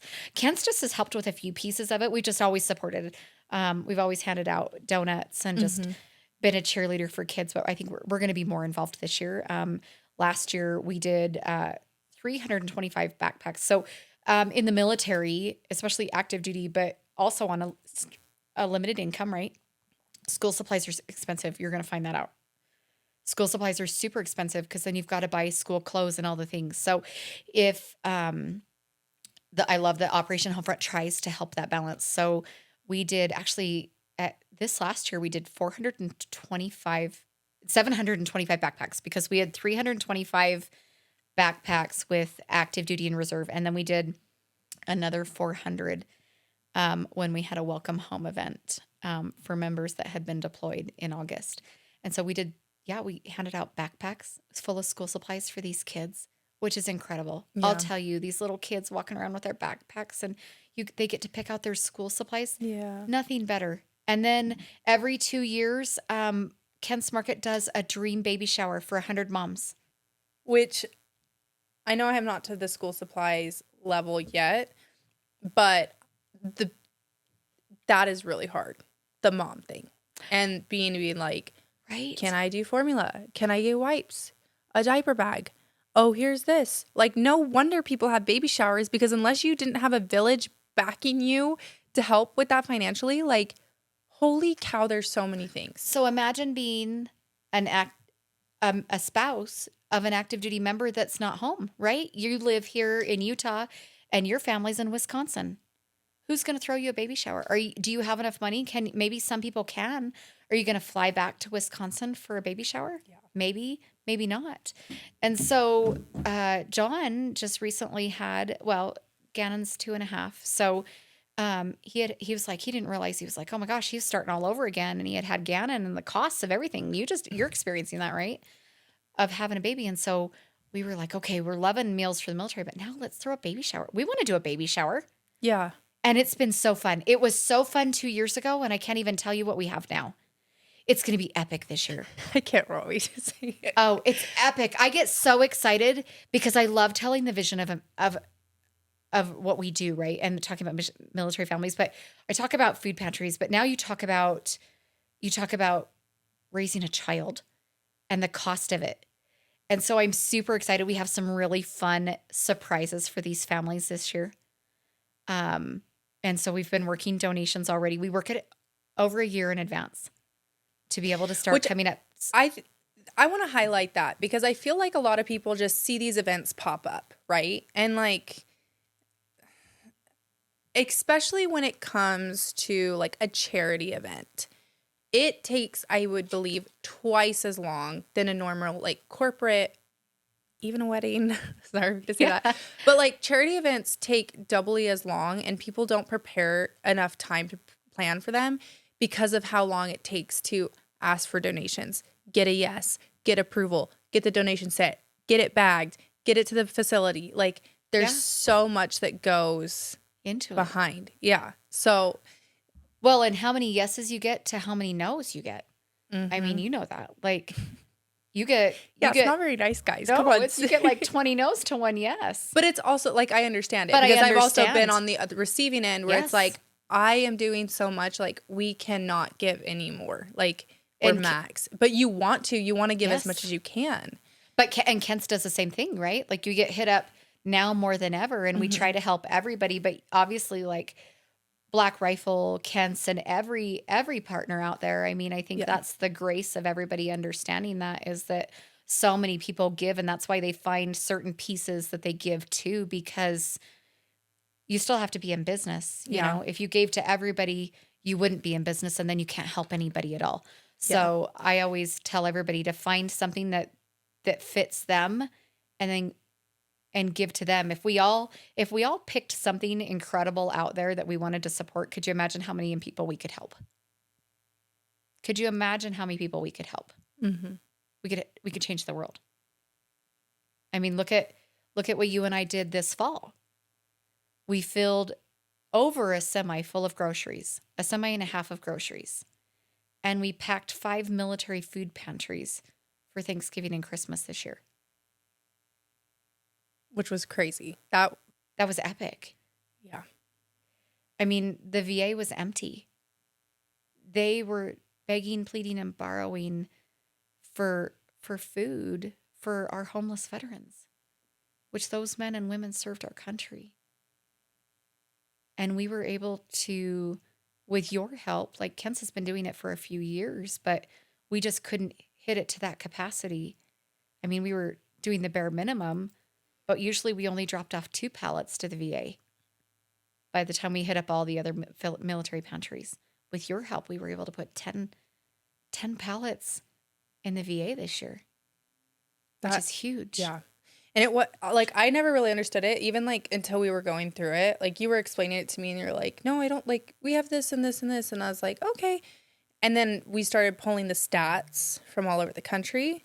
And I started like seeing the stats and what the food pantries get, or the insecurities, or how 1 in 4 military families like has a time where they go through food insecurities. And then we did the pallets and like going into those food pantries and seeing that there like isn't anything on the shelves, where these families who are struggling, that's supposed to be the place where they can go and feel secure. But how can they feel secure when there was nothing there? Right. Well, in the state of Utah, food pantries have been used by military families. Is an increase in the last 2 years of 34%. Crazy. So that's huge, right? And obviously, I will say, I mean, Hill leadership has been incredible, working with the legislature and the leadership within the state of Utah to work on raising pay, wages, and whatnot. But it's still never going to be where it needs to be, because obviously Utah has boomed with all of its growth. And so I think that's a hard part of that. But again, if all of us can offer some sense and sort of relief in any way possible, I think it's fantastic and a great way to do that. Because again, a lot of these food pantries are supported by charity. Yeah. It's not like the government just hands you a check for money for food every month. So I think that's the difference. Like it's all of us coming together again. Like somebody says, well, how do we help? How do we be better? Find something. I'm not asking you to join my mission, Kent's mission, our mission, and why. Don't. I want you to find something that you're passionate about, that you love. Maybe it's refugees. Maybe it's the Boys and Girls Club. Maybe it's different organizations. If we all found something that we loved and nurtured, instead of just always supporting all one big thing, could you imagine the difference we would make? Yeah. The food pantries have never been full. All 5 military food pantries have never been full until the last 3 years. We helped create a food pantry out in Dugway that didn't exist until a couple years ago. We make sure that Camp Williams is taken care of. We always make sure Hill Air Force Base is taken care of. We work on supporting the vet centers around here. And then now, again, with your help, now we were able to help the VA. Yeah. It's epic. So now we take on next things. What are we going to do next, Reagan? We have a couple things in the lineup. We won't tell them all of our secrets. No, we can't tell them all of our secrets. No. So lots of fun new things coming. Yeah. I think it's epic. I do. I think that's what fuels me. Mm-hmm. I mean, what's upcoming? What do we have this year? We have, we're not even halfway side, through the year and you've already done so much. I know. We've got the 70th anniversary of the 419th Reserves at Hill Air Force Base. So we're celebrating that and celebrating all the past and current members of the 419th Reserves, because the Reserves is a huge proponent of Utah. And they've been here 70 years, which is huge. Yeah, that's crazy. We have the Backpack Brigade coming up for military children, and we're trying to do way more than we've ever done before. That's coming up. Then we'll do holiday meals again. Shriners in between that. Kent's has also joined another initiative of the Shriners hospitals Which was a crazy experience you were telling me that you did this last year. Well, you've done it the last couple years. We've done it 2 years, yes. And I will tell you, last year we did a little bit more. And if I can tell you, Shriners Hospital is an incredible organization. And I guess John and I didn't realize how many people actually, like, I guess I should correct that, use Shriners in the way of, I mean, I know a lot of people, Shriners use it, but how many people that we know have benefited from Shriners Hospitals? Can you explain Shriners Hospital? And it's a children's hospital in Utah, right? Yes, they're nationwide. Oh, okay. Shriners Hospitals are nationwide, and it's very unique. I don't know the whole aspects of it all. I've done the tour a couple times, but like the one thing about Shriners Hospitals that's different than primary children's hospitals or anything like that is that, first of all, they never turn a child away. That's the thing I love about them. That they are a nonprofit at the same time. So if you can't pay, it's okay, which is huge to me because that doesn't happen all the time in the medical industry. But they specialize in special needs for children. The hospitals do. And each of them has their own unique piece. The one in Salt Lake is unique for adaptive for children. And they start from baby all the way up until they age at 18, but then they still help in other ways. John and I saw, I mean, this is crazy, okay, if you can think about this, but we did a tour and maybe a baby can't crawl. The engineers there are taking parts and pieces to construct something to help a baby crawl or a baby learn to walk. Which is incredible. If you have a child that's wheelchair bound, insurance only usually approves a new wheelchair every 5 years. Shriners doesn't do that. If you need a new wheelchair every year, they'll adapt you to a wheelchair every year, which is huge. Yeah, that's huge. Because I didn't know that. That was something new. Because as the body's growing, right, we see our babies grow. So if our children are growing, obviously they can't have the same wheelchair for 5 years. Yeah, we kind of touched on that.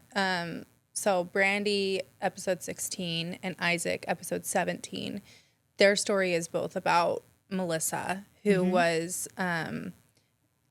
severely disabled all the way until she was 18 years old. And so they kind of talked about like that journey of like 6 months to 3 years old to 5 years old. What is she doing at 10? What is she doing at 15? And it was a very interesting perspective. And like, I will say I've never met such incredible medical human beings in my life until I met everybody at Shriners Hospital. First of all, the smiles and the warmth and the love at that place. First of all, if you've never been to the Shriners Hospital in Salt Lake, you should go. The campus is stunningly beautiful. It's up above the avenues. It's in a beautiful part of Salt Lake City. But they are such loving, good people and that care. They have a heart of gold. And so John and I have kind of jumped into that. We've partnered with Coca-Cola. Last year we were able to go do the 12 Days of Christmas. So they get so creative with these kids to do all sorts to help these kids be adaptive and to be able to feel like they are part of anything and everything. Doesn't matter what their disability is of any kind. They're normal. And they get to do everything else that we do. And so we were able to come out and do the 12 Days of Christmas with them. And that was the best time of my life. John and I had the best time. We played games for 2 to 3 hours with these kids. And man, they showed us up. I will tell you, kept us on our toes. They made us laugh. They made us smile. Then we were able to gift them from Coca-Cola giant teddy bears, 2-foot, 3-foot teddy bears, huge Coca-Cola teddy bears. And all these kids' faces lit up. It was incredible. And so John and I want to continue to do more. So we want to help and advocate and grow the awareness of Shriners Hospitals in Utah. Because I don't think that a lot of people, it's not something that people shout about. And John and I want to shout about them. Yeah. We think they're incredible organization. So we love Shriners Hospital. So we'll fit Shriners Hospital in there. Then we'll do holiday meals for the military again in November on Veterans Day.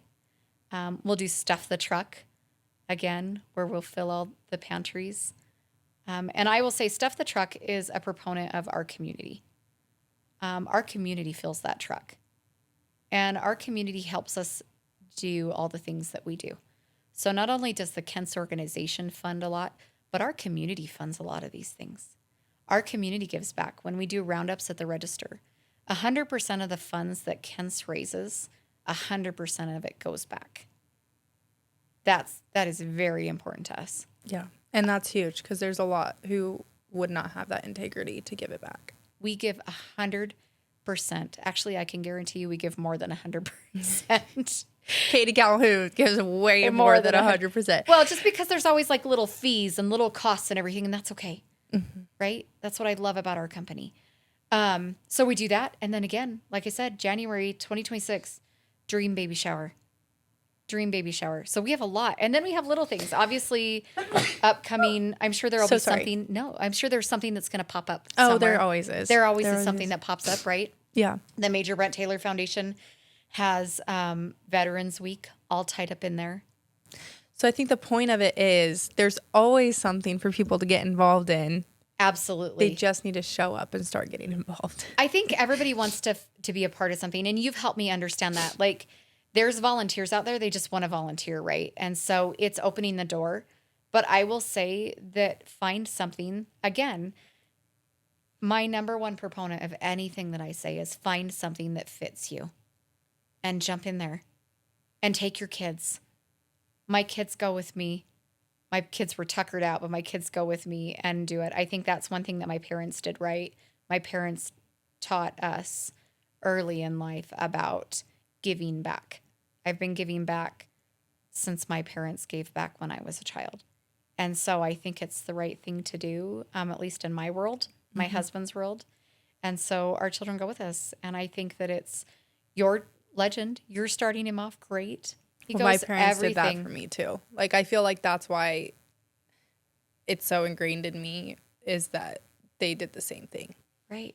So it's just taking it one step further. So if I can tell anybody, find something that you love. Doesn't matter what it is. If it's going to a food pantry and handing out food, if it's doing a cleanup, if it's anything, I don't know. Go carry a flag in a parade. Find something that you love that fits who you are, because I'll tell you that everybody is looking for volunteers. Yeah. And it fills your soul. After I'm tired, I told you, I sat down on the couch on Saturday and I passed out.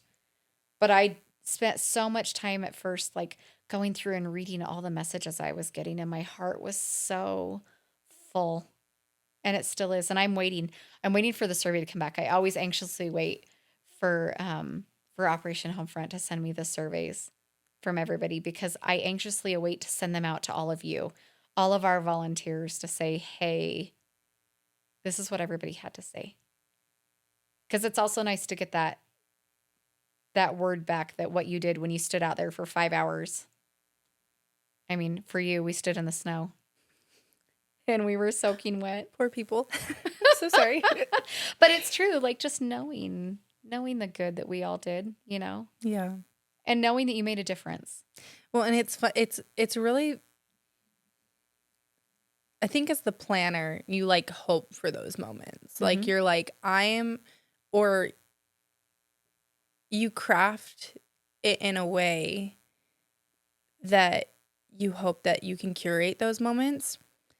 But it's not until like months after that you really like get that conclusion, because there's even times when people, like, I'm at work and they're like, you're going to do this again? Like, please do it again. Or, wow, like that event was this, or I felt this, or did you ever know I had this interaction at the event? I'm like, no idea. Like, I was running around like a chicken with my head cut off, but right. You know, but like, it's really cool. It's impactful when like you plan for it and then people come back and are like, this changed my life, whether they were a participant or whether they were a volunteer, which is really cool.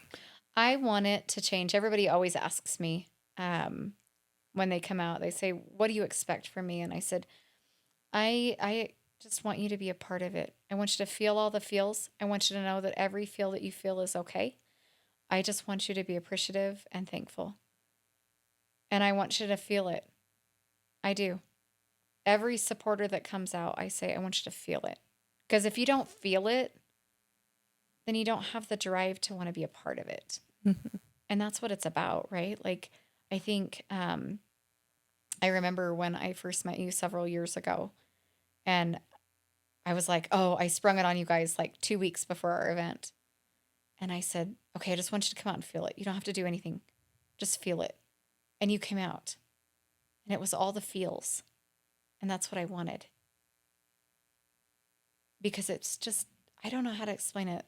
It's that moment that changes everything. I think Saturday I break down and cry because I get to poke my head in a car window and I look at somebody and I say thank you and they say, I can't thank you enough. I needed this today. And that's everything I needed to fill my cup.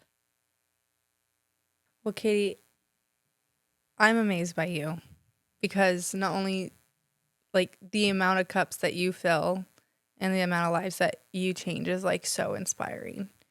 And I wish I could give you so much more recognition and have like people understand so much of what you do that they'll never see like behind the scenes. And you're just really amazing. So thank you for being like such a good example. Thank you. Let's get into some fun questions. Okay, I know I'm ready. I'm gonna have to you back on. We're gonna have to. Yeah, I was gonna say we gotta stop. down. Austin's gonna come down and he's gonna be like, talk for hours. Yes. But let's get into some fun questions. Okay, I'm ready. Favorite way to unwind after a long day? Honestly, it's the gym. Okay. Yeah, it's a good one. It really is. Like I have to say, that's mine. I would say too. It's the gym. Mm-hmm. My bestie and I go to the gym 2 to 3 times a week, and I haven't been able to go because I had been super sick in the month of April, gearing up towards May, and I hadn't able to go, and I think that was the one thing I was missing. So I have been back at it. Britt hasn't been able to go this week, but she's starting back again next week, and I thrive off of it. It's like that. It's the release. It's the break. It's the gym buddies. Yeah. Like I don't know what time. it is. It's the girl time. It's all the pieces. I look forward to gym day. I miss gym day. Let's get back to gym day. Get back to gym day. Brittany, gym day. Monday. We're going to hold you guys all accountable, okay? That's right. Gym day. Tomorrow morning, gym. That's right. Okay, got it. Got it. Favorite aisle in the grocery store? Uh-oh. I'm not going to lie. Well, I love our fresh baked goods. But obviously it doesn't fit my life much lately, right? Because I just don't like to eat sugar. I will tell Clean Simple Eats and Hydro Jug. Good combo.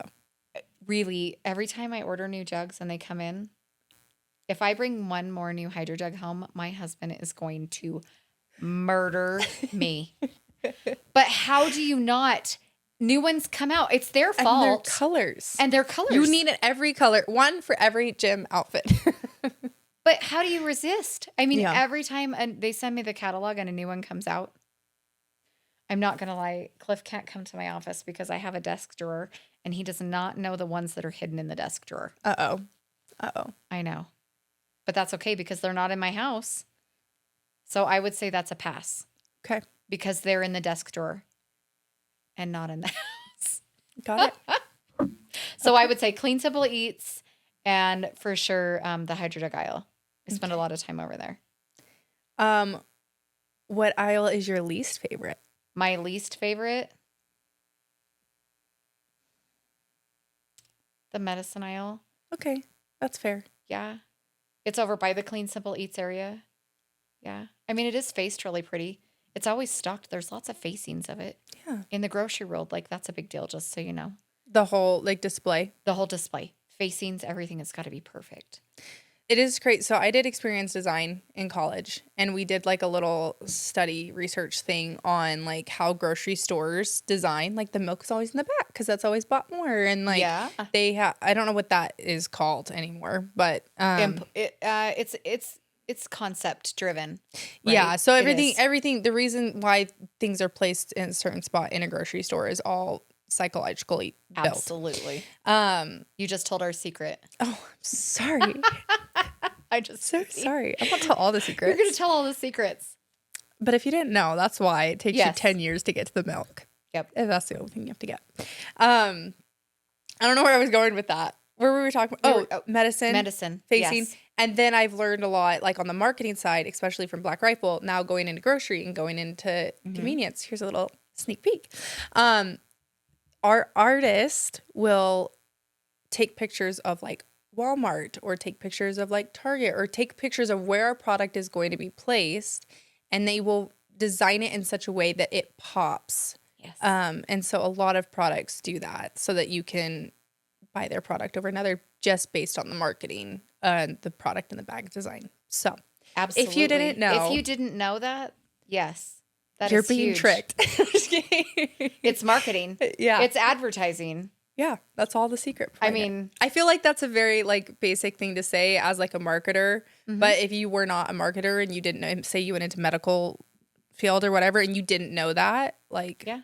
Well, think about it. Yeah. The produce. You're not going to shop ugly produce. It better be pretty. It better be colorful. It better be fresh. It better be green. Like, I mean, it's true. Yeah. All pieces of it. And I'll tell you, if you go stand on a coffee, I look at coffee.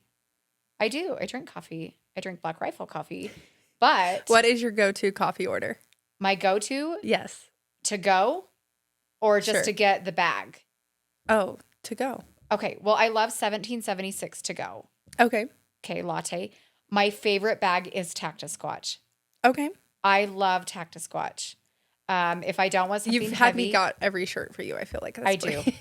I have every Tactisquatch shirt, but I love the Tactisquatch coffee. I don't know what it is, but I do. I mean, I do love something about that like squatch, you know, it just I know. Him's man, pretty cute. oh man. You know, when I saw him sitting when he was bowling with milk down our aisle at 2 a.m., I'll never forget that. So maybe Okay, that let's changed dive everything. into that. Okay, so how about the first time me and Katie ever met, I would say was at that shoot. Yes. Okay. 2-night epic commercial. Yes. So how me and Katie met is through Casey Yes. at work, and Casey had reached out to you and was like, hey, we need a grocery store to shoot a commercial in. And you were like, heck yes. So our crew goes over to your place for 2 days, and we couldn't shut down day production. So we had to do 2 overnight shoots. And we were sitting there in 2 or 3 aisles, taking all the pictures, pulling all the product off, putting all our product up, doing a shoot all the way through the night, putting Tactisquatch in the freezer because he was overheating because he was so sweaty, and we were pulling out. I mean, we're putting it on the card. We wouldn't put it back on the shelves. We were pulling like green beans and like whatever else was frozen that we could cool his body down. Yep. And we did buy them. We didn't put them back on the shelf. They did. They bought them all. Anything Bags that of peas worked really good. Yes. But then by 4 a.m, we would have to close down. Production had to shut down, pull all of the cameras, pull all of the rigs that were moving the camera back and forth or whatever. And then we would have to put all of the groceries back on the shelf and how they were. And it was the most insane, like, production shoot all at Kent's Grocery. And it was just a time. It was so much fun. Yeah. I will tell, I think that's one of my favorite pieces so far. It was epic. I was so tired after 2 nights because I thought, oh, this will be a walk in the park. And I'm like, gosh, I'm getting old. But it was so much fun. And I will say you guys were a hit. Yeah. It was a blast. We have an insane team. Like, they are so talented, and everyone's so nice to work with, and and there was a million different pieces happening at the same time. Like, you guys are incredible with what your team put together. I mean, from the different shoots of every direction there was 5 to 6 different types of commercials happening at one time in our grocery store, which was crazy and fun to see. Seeing Tactisquatch to learn how to check out groceries was fantastic. I mean, that was epic all in itself. From the little claymation guys. Oh, I know, right? Yeah. I mean, I think that was fun. Yeah, they utilize that every inch of that grocery store. Every inch. And we had a full omni-channel campaign. So you had the claymation, you had the full commercial, you had product pictures, you had in-store for the commercialization team, you had it for the social team. Like everybody was a part of it, and it was just so cool. But yes. Do you have any crazy stories from the grocery world? Crazy stories from the grocery world. There's always a crazy story. Oh. I mean, the other one, you told me one the other day, and I was like, what the heck? Something about a cow coming into the store or something? Oh, it was at the back of the store. Yeah.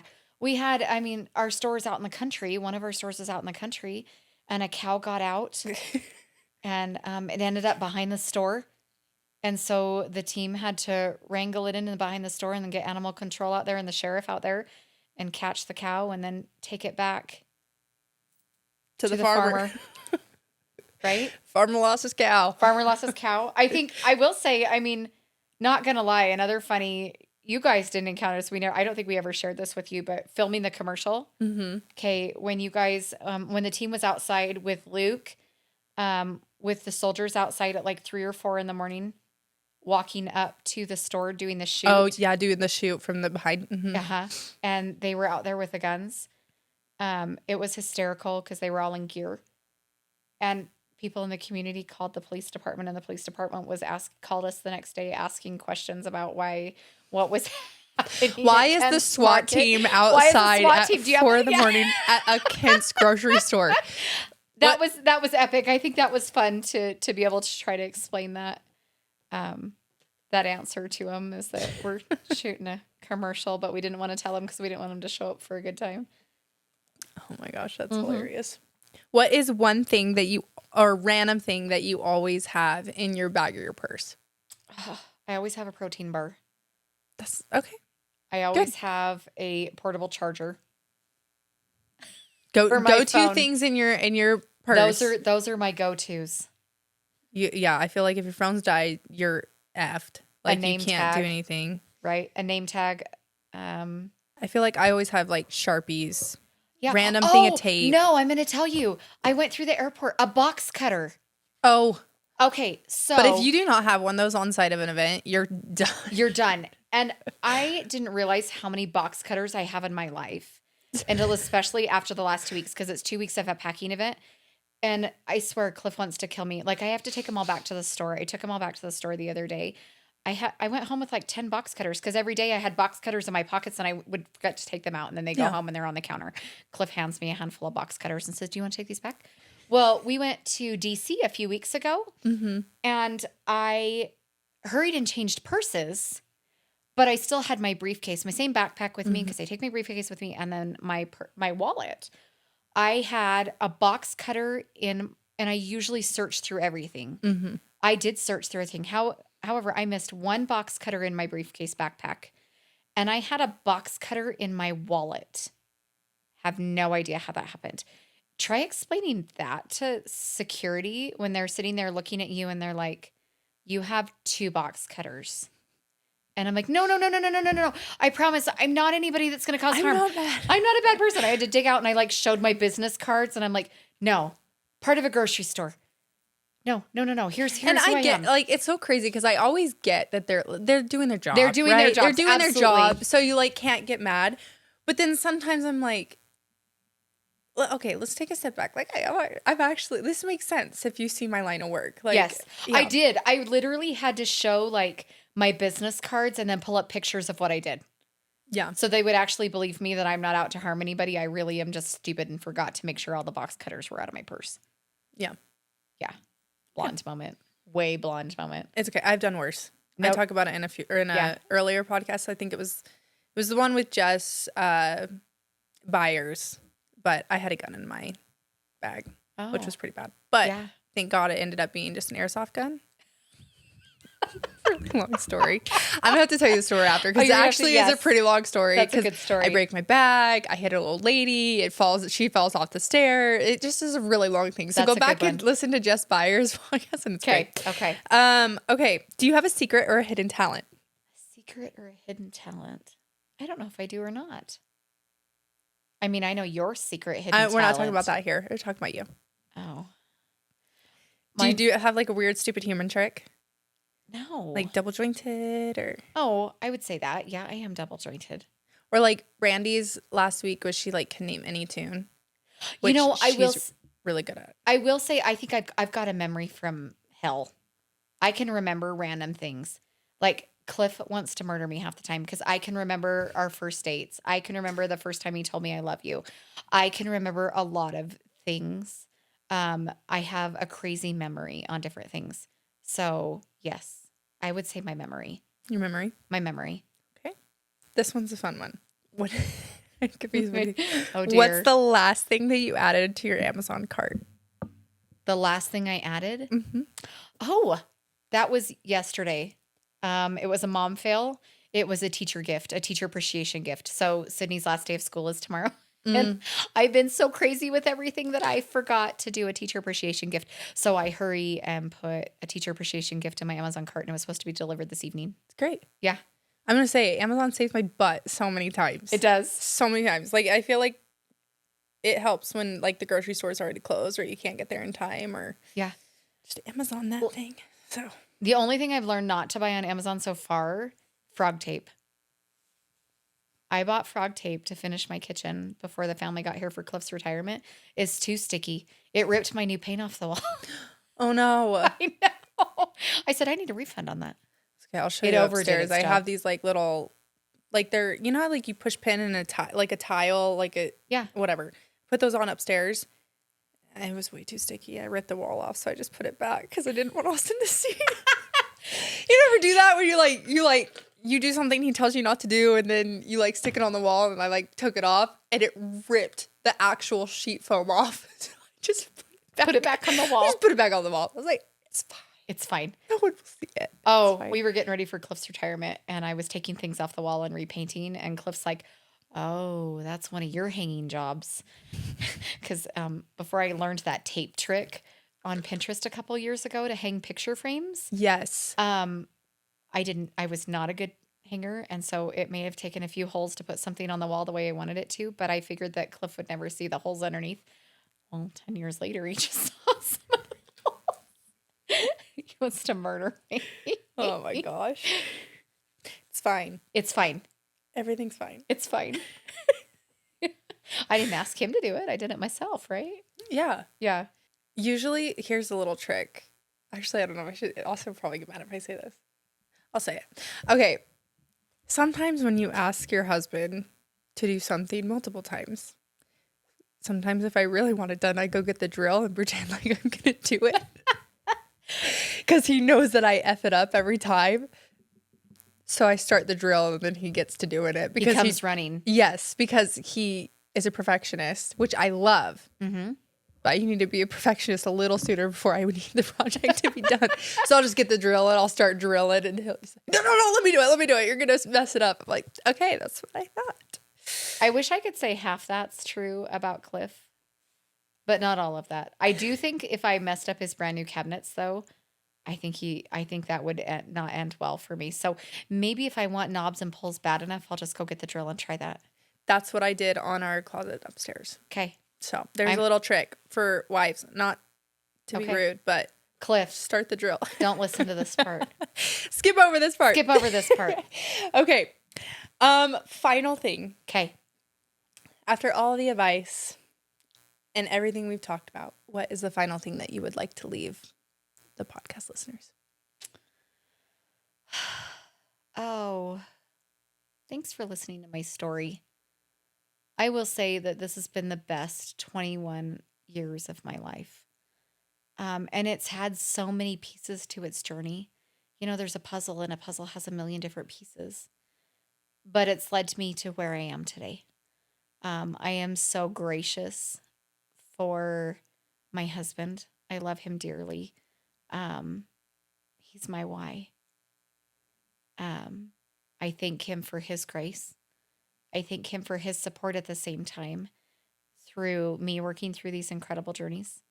I thank him for the support now when I tell him he has to come move pallets at 4 a.m. I thank my friends like you. I really do. I thank my friends for the support through the journeys. and the love.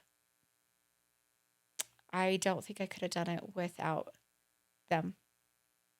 Um, I'm grateful for everything I have in my life. And I believe that there was a bigger purpose. I didn't know what my purpose was in life for a long time, and God showed me, and I'm grateful. I truly am grateful. Um, and I don't know. I just would say that I love the American soldier. I do. And I love the American military family. God bless them and all that they do and all that they sacrifice and the resilience through them. And I love my children.